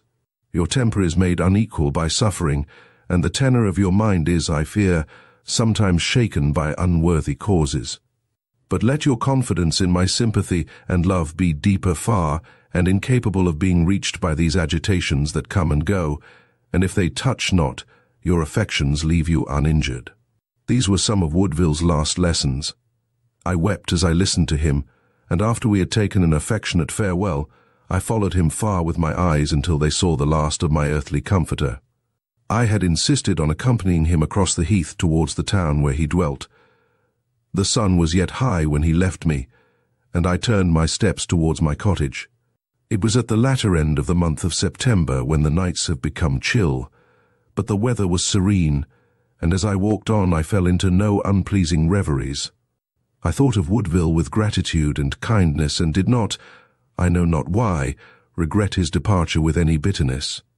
It seemed that after one great shock all other change was trivial to me, and I walked on wondering when the time would come when we should all four, my dearest father restored to me, meet in some sweet paradise. I pictured to myself a lovely river such as that on whose banks Dante describes Mathilda gathering flowers which ever flows, bruna bruna sotto l'ombra perpetua, che mai ragghiar non lascia soli vi né luna. And then I repeated to myself all that lovely passage that relates the entrance of Dante into the terrestrial paradise, and thought it would be sweet, when I wandered on those lovely banks, to see the car of light descend with my long-lost parent to be restored to me.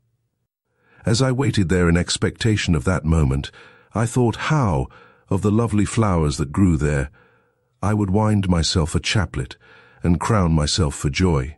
I would sing Sul margine d'un Rio 77, my father's favorite song, and that my voice gliding through the windless air would announce to him, in whatever bower he sat expecting the moment of our union, that his daughter was come.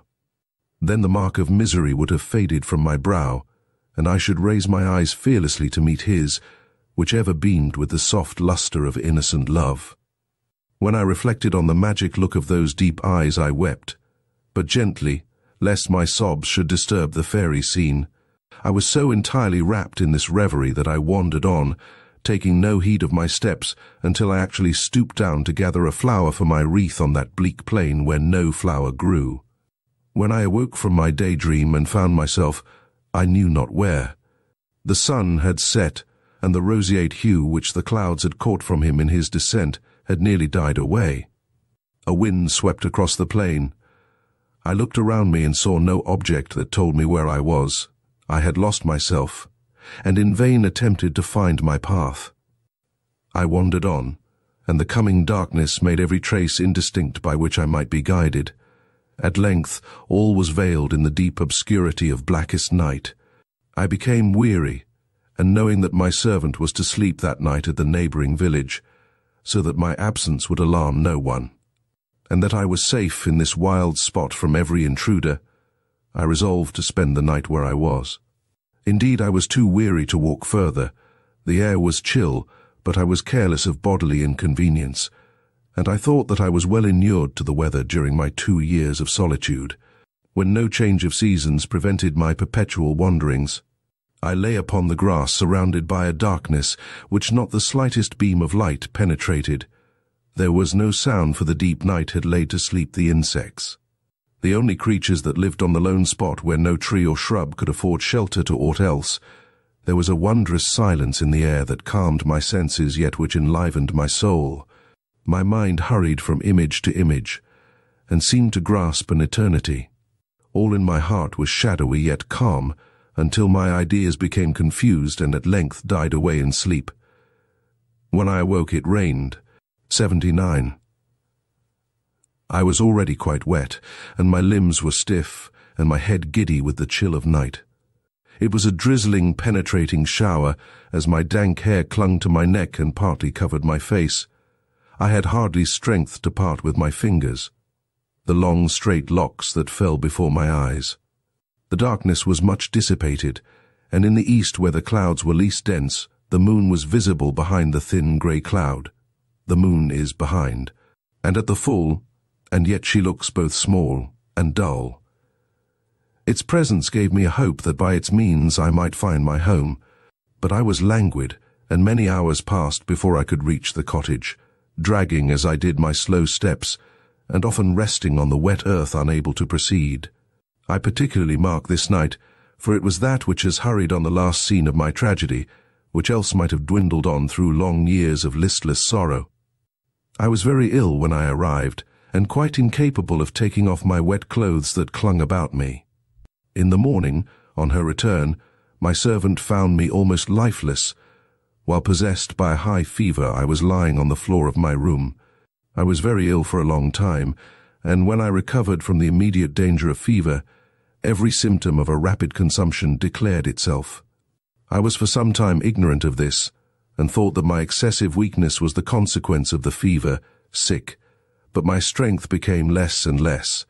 As winter came on, I had a cough, and my sunken cheek, before pale, burned with a hectic fever.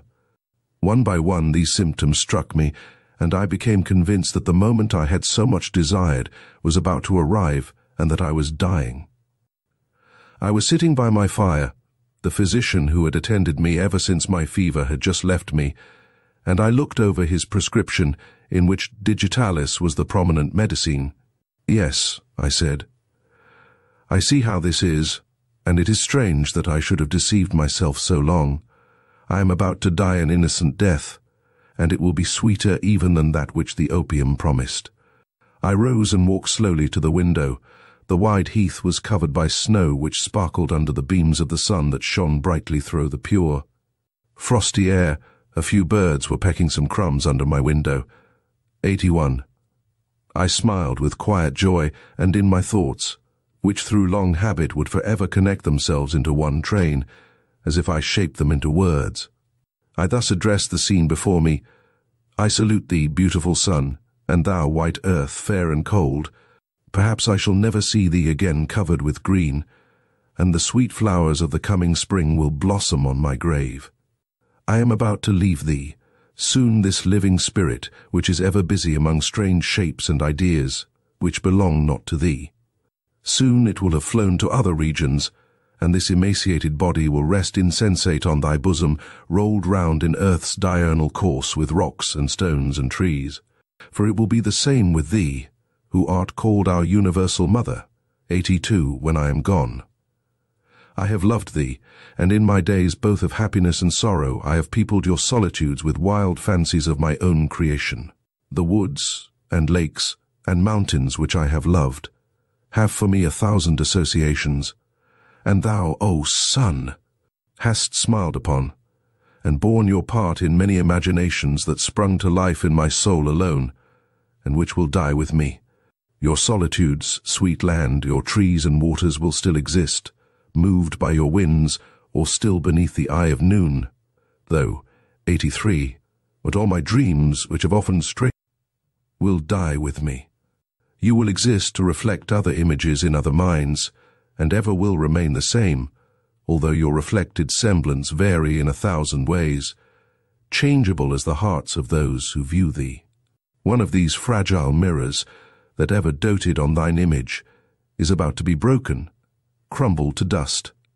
But ever-teeming nature will create another, and thou wilt lose naught by my destruction. Thou wilt ever be the same. Receive then the grateful farewell of a fleeting shadow who is about to disappear, who joyfully leaves thee, yet with a last look of affectionate thankfulness. Farewell, sky and fields and woods, the lovely flowers that grow on thee, thy mountains and thy rivers, to the balmy air and the strong wind of the north, to all a last farewell. I shall shed no more tears, for my task is almost fulfilled, and I am about to be rewarded for long and most burthensome suffering. Bless thy child, even sick in death, as I bless thee, and let me sleep at peace in my quiet grave. I feel death to be near at hand, and I am calm. I no longer despair, but look on all around me with placid affection. I find it sweet to watch the progressive decay of my strength, and to repeat to myself, another day, and yet another, but again I shall not see the red leaves of autumn. Before that time I shall be with my father. I am glad Woodville is not with me, for perhaps he would grieve, and I desire to see Smiles alone during the last scene of my life. When I last wrote to him, I told him of my ill health, but not of its mortal tendency, lest he should conceive it to be his duty to come to me, for I fear lest the tears of friendship should destroy the blessed calm of my mind. I take pleasure in arranging all the little details which will occur when I shall no longer be. In truth, I am in love with death. No maiden ever took more pleasure in the contemplation of her bridal attire than I in fancying my limbs already enwrapped in their shroud. Is it not my marriage dress? Alone, it will unite me to my father, when in an eternal mental union we shall never part. I will not dwell on the last changes that I feel in the final decay of nature. It is rapid, but without pain. I feel a strange pleasure in it. For long years, these are the first days of peace that have visited me. I no longer exhaust my miserable heart by bitter tears and frantic complaints. I no longer the sick reproach the sun, the earth, the air, for pain and wretchedness.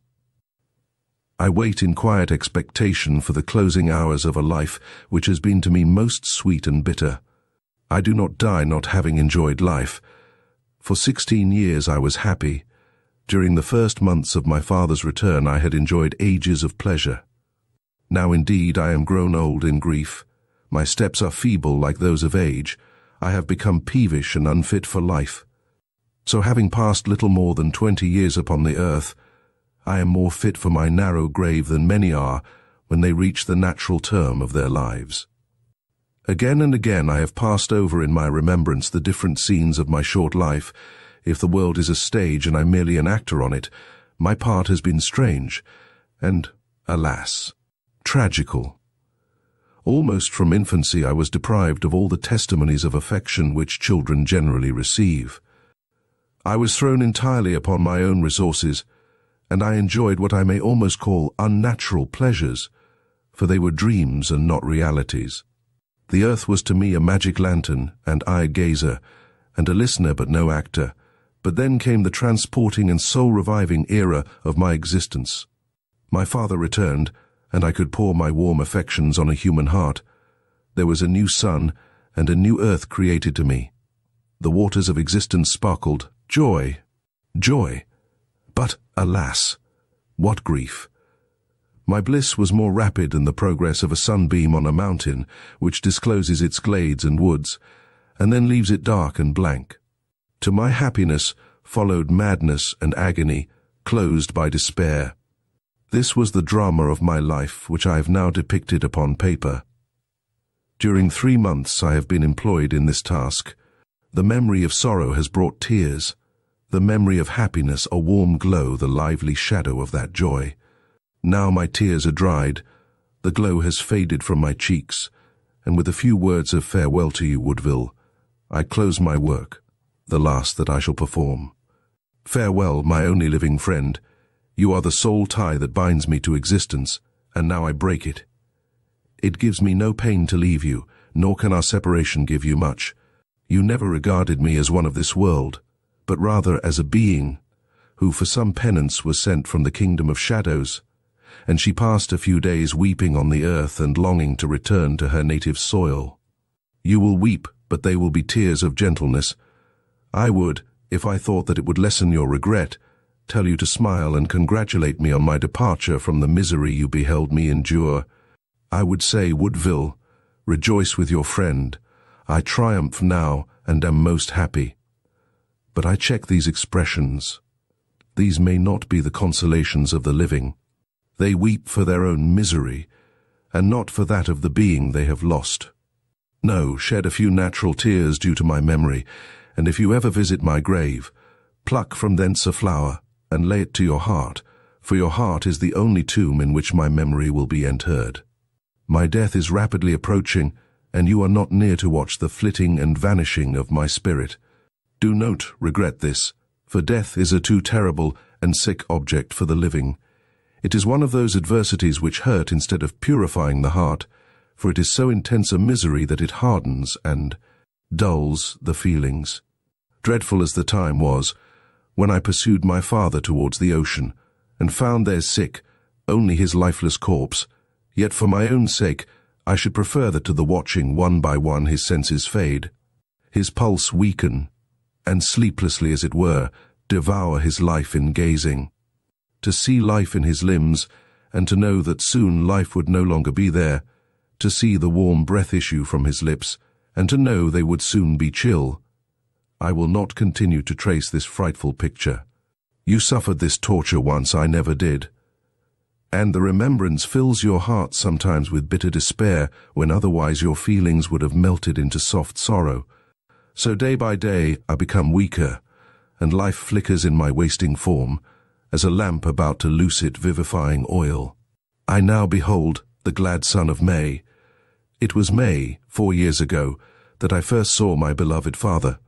It was in May, 3 years ago, that my folly destroyed the only being I was doomed to love. May is returned and I die. 3 days ago, the anniversary of our meeting, and alas, of our eternal separation, after a day of killing emotion, I caused myself to be led once more to behold the face of nature. I caused myself to be carried to some meadows some miles distant from my cottage. The grass was being mowed, and there was the scent of hay in the fields. All the earth looked fresh and its inhabitants happy. Evening approached, and I beheld the sun set. 3 years ago, and on that day and hour, it shone through the branches and leaves of the beechwood, and its beams flickered upon the countenance of him whom I then beheld for the last time. I now saw that divine orb, gilding all the clouds with unwonted splendor, sink behind the horizon. It disappeared from a world where he whom I would seek exists not. It approached a world where he exists not. Why do I weep so bitterly? Why, my Zik, does my heart heave with vain endeavor to cast aside the bitter anguish that covers it, as the waters cover the sea? I go from this world where he is no longer, and soon I shall meet him in another. Farewell, Woodville, the turf will soon be green on my grave, and the violets will bloom on it. There is my hope and my expectation. Yours are in this world, may they be fulfilled. Chapter 2. The Fields of Fancy. Chapter 2:1. It was in Rome, the queen of the world, that I suffered a misfortune that reduced me to misery and despair. The bright sun and deep azure sky were oppressive, but naught was so hateful as the voice of man. I loved to walk by the shores of the Tiber, which were solitary, and if the sirocco blew, to see the swift clouds pass over St. Peter's and the many domes of Rome, or if the sun shone, I turned my eyes from the sky, whose light was too dazzling and gay to be reflected in my tearful eyes. I turned them to the river, whose swift course was as the speedy departure of happiness, and whose turbid colour was gloomy as grief. Whether I slept I know not, or whether it was in one. Of those many hours which I spent seated on the ground, my mind a chaos of despair, and my eyes for ever wet by tears. But I was here visited by a lovely spirit, whom I have ever worshipped, and who tried to repay my adoration by diverting my mind from the hideous memories that racked it. At first, indeed, this wanton spirit played a false part, and appearing with sable wings and gloomy countenance, seemed to take a pleasure in exaggerating all my miseries. And as small hopes arose to snatch them from me and give me in their place gigantic fears, which under her fairy hand appeared close, impending, and unavoidable. Sometimes she would cruelly leave me, while I was thus on the verge of madness, and without consoling me leave me. Naught but heavy leaden sleep. But at other times she would wily link less unpleasing thoughts to these most dreadful ones, and, before I was aware, place hopes before me futile but consoling. One day this lovely spirit, whose name, as she told me, was Fantasia, came to me in one of her consolatory moods, her wings, which seemed coloured by her tone of mind, were not gay, but beautiful, like that of the partridge, and her lovely eyes, although they ever burned with an unquenchable fire, were shaded and softened by her heavy lids and the black long fringe of her eyelashes. She thus addressed me: "You mourn for the loss of those you love. They are gone for ever, and great as my power is, I cannot recall them to you. If indeed I wave my wand over you, you will fancy that you feel their gentle spirits in the soft air that steals over your cheeks, and the distant sound of winds and waters may image to you their voices, which will bid you rejoice. For that they live, this will not take away your grief, but you will shed sweeter tears than those which full of anguish. And the hopelessness now, start from your eyes. This I can do, and also can I take you to see many of my provinces, my fairy lands, which you have not yet visited, and whose beauty will while away the heavy time. I have many lovely spots under my command, which poets of old have visited and have seen those sights, the relation of which has been as a revelation to the world. Many spots I have still in keeping, of lovely fields or horrid rocks peopled by the beautiful or the tremendous, which I keep in reserve for my future worshippers. To one of those whose grim terrors frightened sleep from the eye, I formerly led you 91, but you now need more pleasing images, and, although I will not promise you to shew you any new scenes, yet if I lead you to one often visited by my followers, you will at least see new combinations that will soothe, if they do not delight you. Follow me." "Alas," I replied, "when have you found me slow to obey your voice? Sometimes indeed I have called you, and you have not come. But when before have I not followed your slightest sign, and have left what was either of joy or sorrow in our world to dwell with you in yours, till you have dismissed me, ever unwilling to depart? But now the weight of grief that oppresses me takes from me that lightness which is necessary to follow your quick and winged motions. Alas, in the midst of my course, one thought would make me droop to the ground, while you would outspeed me to your kingdom of glory, and leave me here darkling, ungrateful." Replied the spirit, "Do I not tell you that I will sustain and console you? My wings shall aid your heavy steps, and I will command my winds to disperse the mist that overcasts you. I will lead you to a place where you will not hear laughter that disturbs you, or see the sun that dazzles you. We will choose some of the most somber walks of the Elysian Fields. The Elysian Fields, I exclaimed with a quick scream. Shall I then see? I gasped and could not ask that which I longed to know. The friendly spirit replied more gravely, I have told you that you will not see those whom you mourn, but I must away, follow me, or I must leave you weeping deserted. By the spirit that now checks your tears, go. I replied, I cannot follow. I can only sit here and grieve, Amp. Long to see those who are gone forever for to naught, but what has relation to them can I listen?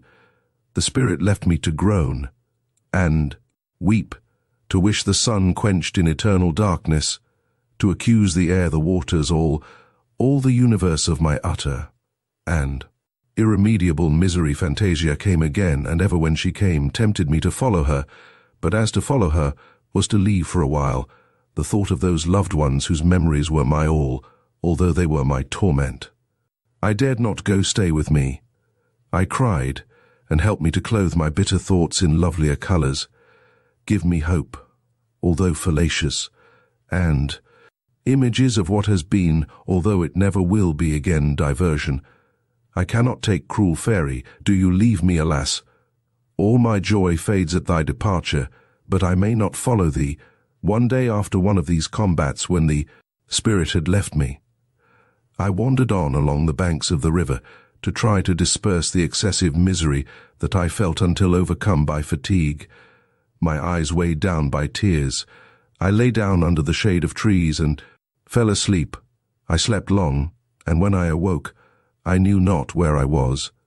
I did not see the river or the distant city, but I lay beside a lovely fountain, shadowed over by willows and surrounded by blooming myrtles. At a short distance, the air seemed pierced by the spiry pines and cypresses, and the ground was covered by short moss and sweet-smelling heath. The sky was blue, but not dazzling like that of Rome, and on every side I saw long alleys, clusters of trees with intervening lawns and gently stealing rivers. Where am I? I exclaimed, Amp. Looking around me, I beheld Fantasia. She smiled, and as she smiled, all the enchanting scene appeared. Lovelier rainbows played in the fountain, and the heath flowers at our feet appeared as if just refreshed by dew. I have seized you, said she, as you slept, and will for some little time retain you as my prisoner. I will introduce you to some of the inhabitants of these peaceful gardens. It shall not be to any whose exuberant happiness will form an unpleasing contrast with your heavy grief, but it shall be to those whose chief care here is to acquire knowledge, sick, and virtue, or to those who, having just escaped from care and pain, have not yet recovered full sense of enjoyment.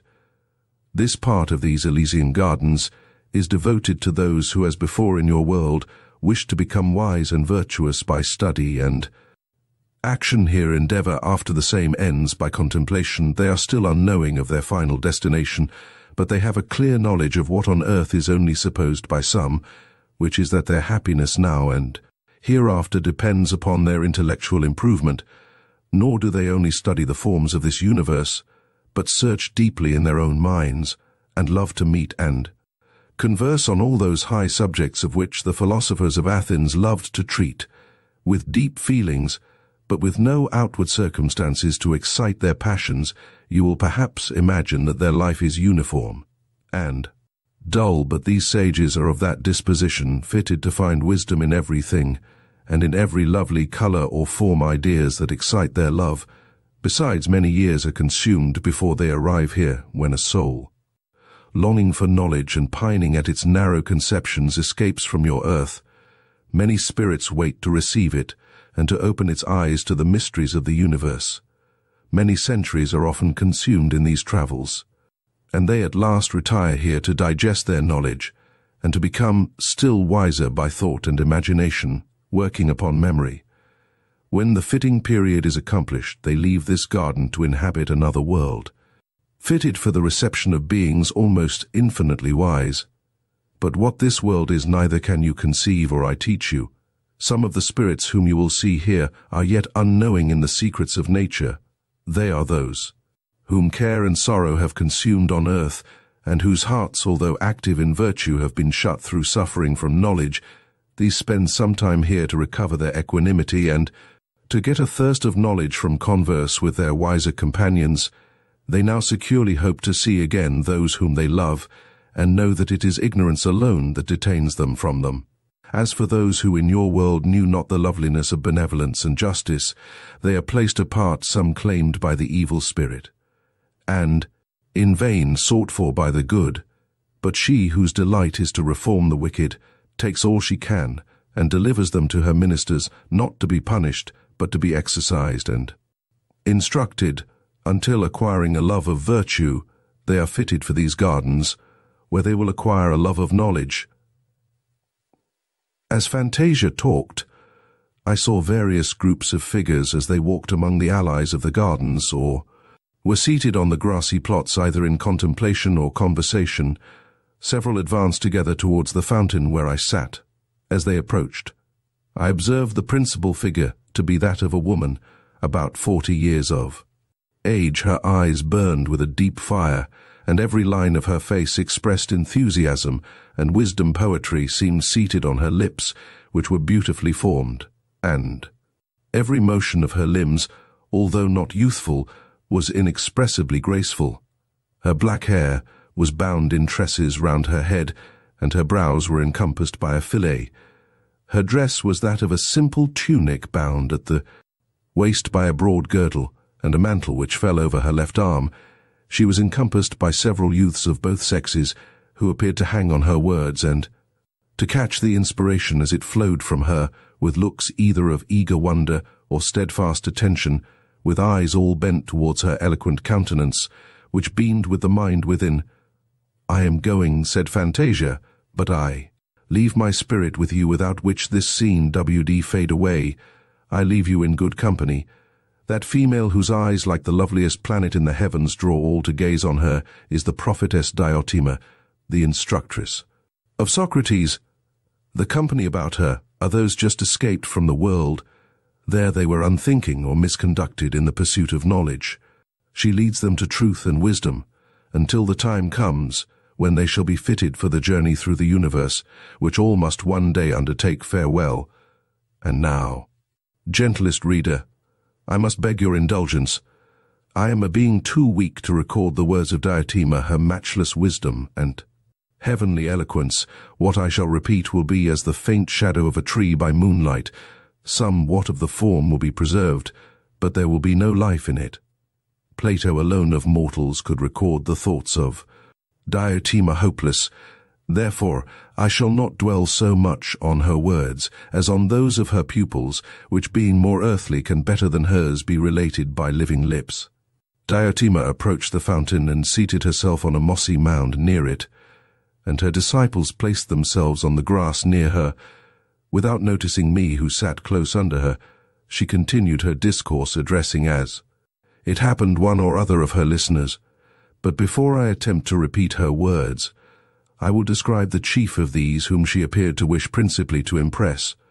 One was a woman of about 23 years of age, in the full enjoyment of the most exquisite beauty. Her golden hair floated in ringlets on her shoulders.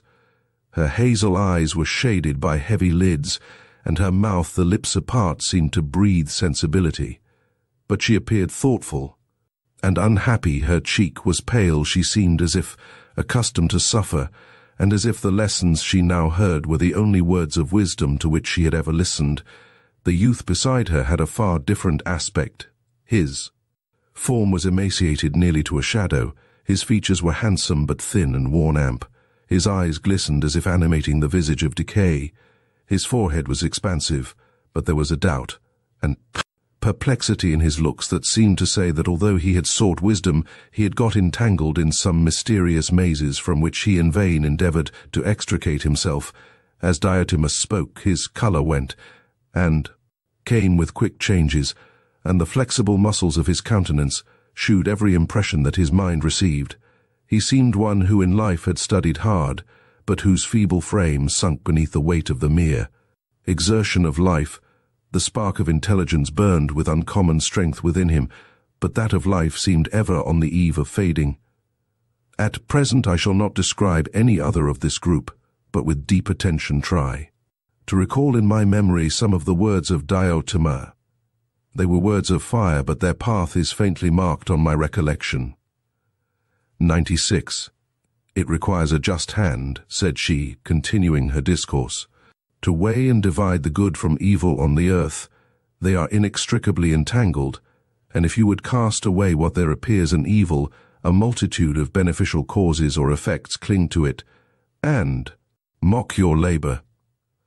When I was on earth, and have walked in a solitary country during the silence of night, and have beheld the multitude of stars, the soft radiance of the moon reflected on the sea, which was studded by lovely islands, when I have felt the soft breeze steal across my cheek, and as the words of love it has soothed and cherished me, then my mind seemed almost to quit the body that confined it to the earth, and with a quick mental sense to mingle with the scene that I hardly saw. I felt then I have exclaimed, O world, how beautiful thou art! O brightest universe, behold thy worshipper, spirit of beauty and of sympathy which pervades all things, and now lifts my soul as with wings. How have you animated the light and the breezes? Deep and inexplicable spirit, give me words to express my adoration. My mind is hurried away, but with language I cannot tell how I feel thy loveliness. Silence, or the song of the nightingale, the momentary apparition of some bird that flies quietly past, all seems animated with thee, and more than all the deep sky studded with worlds. If the winds roared, and tore the sea, and the dreadful lightnings seemed falling around me, still love was mingled with the sacred terror I felt. The majesty of loveliness was deeply impressed on me. So also I have felt when I have seen a lovely countenance, or heard solemn music, or the eloquence of divine wisdom flowing from the lips of one of its worshippers. Lovely animal, or even the graceful undulations of trees and inanimate objects, have excited in me the same deep feeling of love and beauty, a feeling which, while it made me alive and eager to seek the cause and animator of the scene, yet satisfied me by its very depth, as if I had already found the solution to my inquirer's sick, and as if in feeling myself a part of the great whole I had found the truth and secret of the universe. But when retired in my cell I have studied and contemplated the various motions and actions in the world. The weight of evil has confounded me. If I thought of the creation I saw an eternal chain of evil linked one to the other, from the great whale who in the sea swallows and destroys multitudes, and the smaller fish that live on him also and torment him to madness, to the cat whose pleasure it is to torment her prey. I saw the whole creation filled with pain. Each creature seems to exist through the misery of another, and death, and havoc is the watchword of the animated world. And man also, even in Athens, the most civilized spot on the earth, what a multitude of mean passions envy, malice, a restless desire to depreciate all that was great and good. Did I see, and in the dominions of the great being I saw man reduced. Far below the animals of the field preying on one another's sick hearts, happy in the downfall of others themselves, holding on with bent necks and cruel eyes to a wretch more a slave, if possible, than they to his. Miserable passions. And if I said these are the consequences of civilization, and turned to the savage world, I saw only ignorance unrepaid by any noble feeling, a mere animal. Love of life, joined to a low love of power, and a fiendish love of destruction. I saw a creature drawn on by his senses and his selfish passions, but untouched by aught noble or even human. And then when I sought for consolation in the various faculties man is possessed of, and which I felt burning within me, I found that spirit of union with love and beauty, which formed my happiness and pride, degraded into superstition, and turned from its natural growth, which could bring forth only good fruit. Cruelty, intolerance, and hard tyranny was grafted on its trunk, and from it sprung fruit suitable to such grafts. If I mingled with my fellow creatures, was the voice I heard that of love and virtue, or that of selfishness and vice?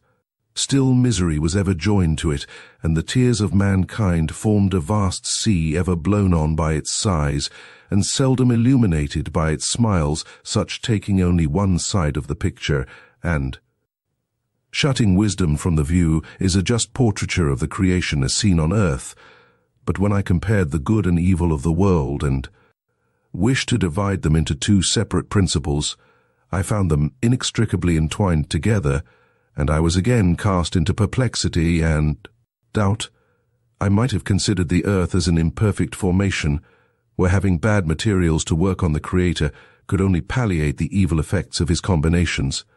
But I saw a wanton malignity in many parts, and particularly in the mind of man, that baffled me, a delight in mischief, a love of evil for evil's sake, a siding of the multitude, a dastardly applause which in their hearts the crowd gave to triumphant wickedness over lowly, virtue that filled me with painful sensations. Meditation, painful and continual thought, only increased my doubts. I dared not commit the blasphemy of ascribing the slightest evil to a beneficent God. To whom then should I ascribe the creation? To two principles, which was the uppermost? They were certainly independent, for neither could the good spirit allow the existence of evil, or the evil one the existence of good. Tired of these doubts, to which I could form no probable solution, sick of forming theories which I destroyed as quickly as I built them, I was one evening on the top of Hymettus, beholding the lovely prospect as the sun set in the glowing sea. I looked towards Athens, and in my heart I exclaimed, "O busy hive of men, what heroism and what meanness exists within thy walls! And alas, both to the good and to the wicked, what incalculable misery, freemen, ye call yourselves, yet every free man has 10 slaves to build up his freedom, and these slaves are men as they are, yet degraded by their station to all that is mean and loathsome. Yet in how many hearts now beating in that city do high thoughts live, and magnanimity that should, methinks, redeem the whole human race? What though the good man is unhappy? Has he not that in his heart to satisfy him? And will a contented conscience compensate for fallen hopes, a slandered name, torn affections, and all the miseries of civilized life? O sun, how beautiful thou art, and how glorious is the golden ocean that receives thee! My heart is at peace, I feel no sorrow. A holy love stills my senses. I feel as if my mind also partook of the inexpressible loveliness of surrounding nature. What shall I do? Shall I disturb this calm by mingling in the world? Shall I with an aching heart seek the spectacle of misery to discover its cause? Or shall I hopeless leave the search of knowledge and devote myself to the pleasures they say this world affords? Oh, no. I will become wise. I will study my own heart, and there discovering as I may the spring of the virtues I possess, I will teach others how to look for them in their own souls.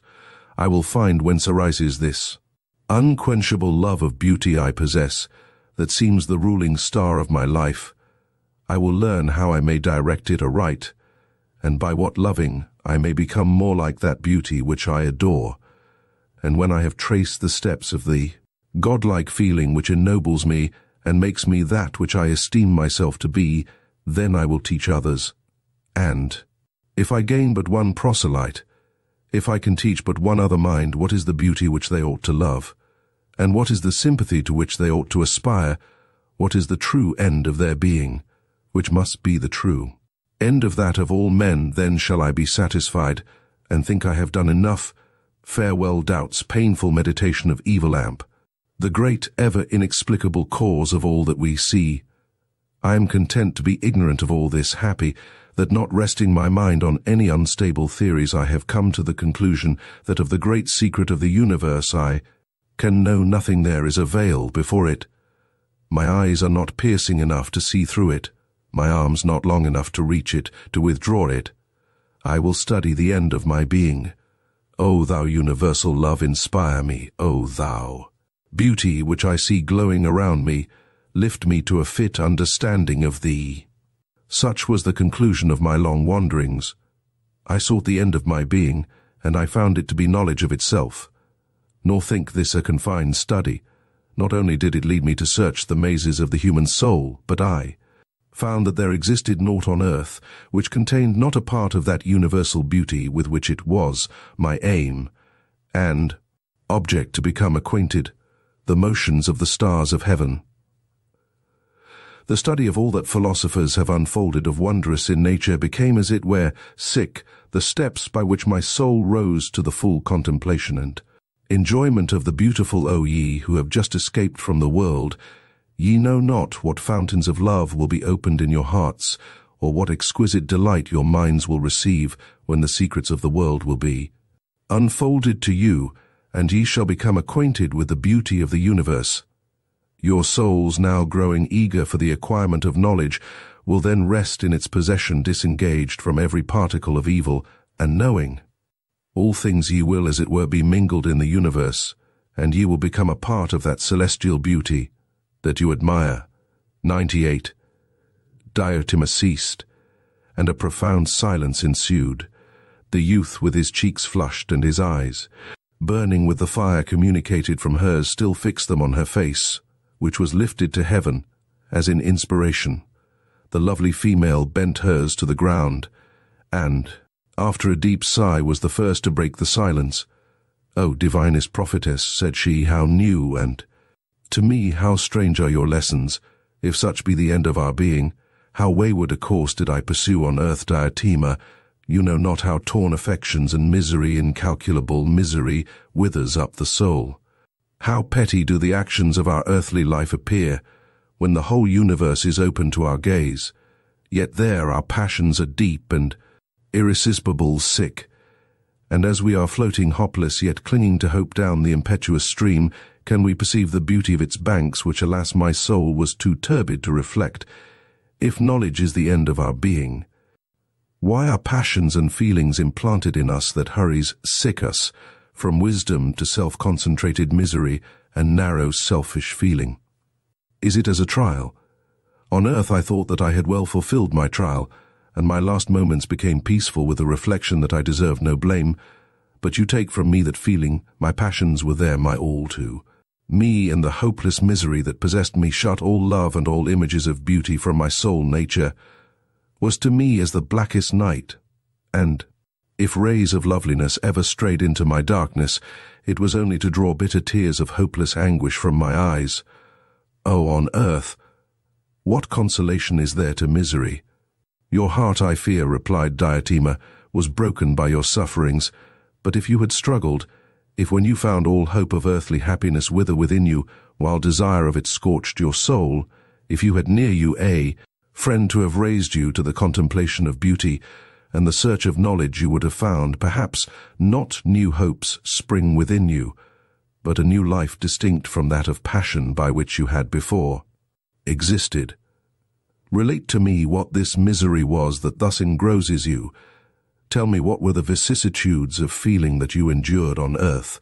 After death, our actions and worldly interest fade as nothing before us, but the traces of our feelings exist, and the memories of those are what furnish us here with eternal subject of meditation. A blush spread over the cheek of the lovely girl Alice. Replied she, "What a tale must I relate, what dark and frenzied passions must I unfold. When you, Diotima, lived on earth, your soul seemed to mingle in love only with its own essence, and to be unknowing of the various tortures which that heart endures, who, if it has not sympathized with, has been witness of the dreadful struggles of a soul enchained by dark, deep passions which were its hell, and yet from which it could not escape. Are there in the peaceful language used by the inhabitants of these regions words burning enough to paint the tortures of the human heart? Can you understand them? Or can you in any way sympathize with them? Alas, though dead, I do, and my tears flow, as when I lived, when my memory recalls the dreadful images of the past. As the lovely girl spoke, my own eyes filled with bitter drops. The spirit of Fantasia seemed to fade from within me, and when, after placing my hand before my swimming eyes, I withdrew it again, I found myself under the trees on the banks of the Tiber. The sun was just setting, and, tinging with crimson, the clouds that floated over St. Peter's, all was still, no human voice was heard. The very air was quiet. I rose amp, bewildered with the grief that I felt within me the recollection of what I had heard. I hastened to the city that I might see human beings, not that I might forget my wandering recollections, but that I might impress on my mind what was reality, and what was either dream, or at least not of this earth. The Corso of Rome was filled with carriages, and as I walked up the Trinita dei Montes, I became disgusted with the crowd that I saw about me, and the vacancy and want of beauty, not to say deformity, of the many beings who meaninglessly buzzed about me. I hastened to my room, which overlooked the whole city, which as night came on became tranquil, silent, lovely. Rome, I now gaze on thee. Thy domes are illuminated by the moon, and the ghosts of lovely memories float with the night breeze among thy ruins. Contemplating thy loveliness, which half soothes my miserable heart, I record what I have seen. Tomorrow I will again woo Fantasia to lead me to the same walks, and invite her to visit me with her visions, which I before neglected. Oh, let me learn this lesson, while yet it may be useful to me, that to a mind hopeless and unhappy as mine, a moment of forgetfulness, a moment in which it can pass out of itself, is worth a life of painful recollection. Chapter 2. 2. The next morning, while sitting on the steps of the temple of Aesculapius in the Borghese Gardens, Fantasia again visited me, and smilingly beckoned to me to follow her. My flight was at first heavy, but the breezes commanded by the spirit to convoy me grew stronger. As I advanced, a pleasing languor seized my senses, and when I recovered, I found myself by the Elysian fountain near Diotimea, the beautiful female whom I had left on the point of narrating her earthly history, seemed to have waited for my return, and as soon as I appeared, she spoke thus: 100. Thank you for joining us for this gripping tale of love and tragedy in Mary Wollstonecraft Shelley's Mathilda. We hope the story resonated with you and provided insight into the complexities of the human condition. If you enjoyed this narration, please consider subscribing to Storytime Haven for more classic literature and captivating stories. Don't forget to like, share, and leave a comment below with your thoughts on Mathilda. Your feedback is always appreciated and helps us continue to bring you the stories you love.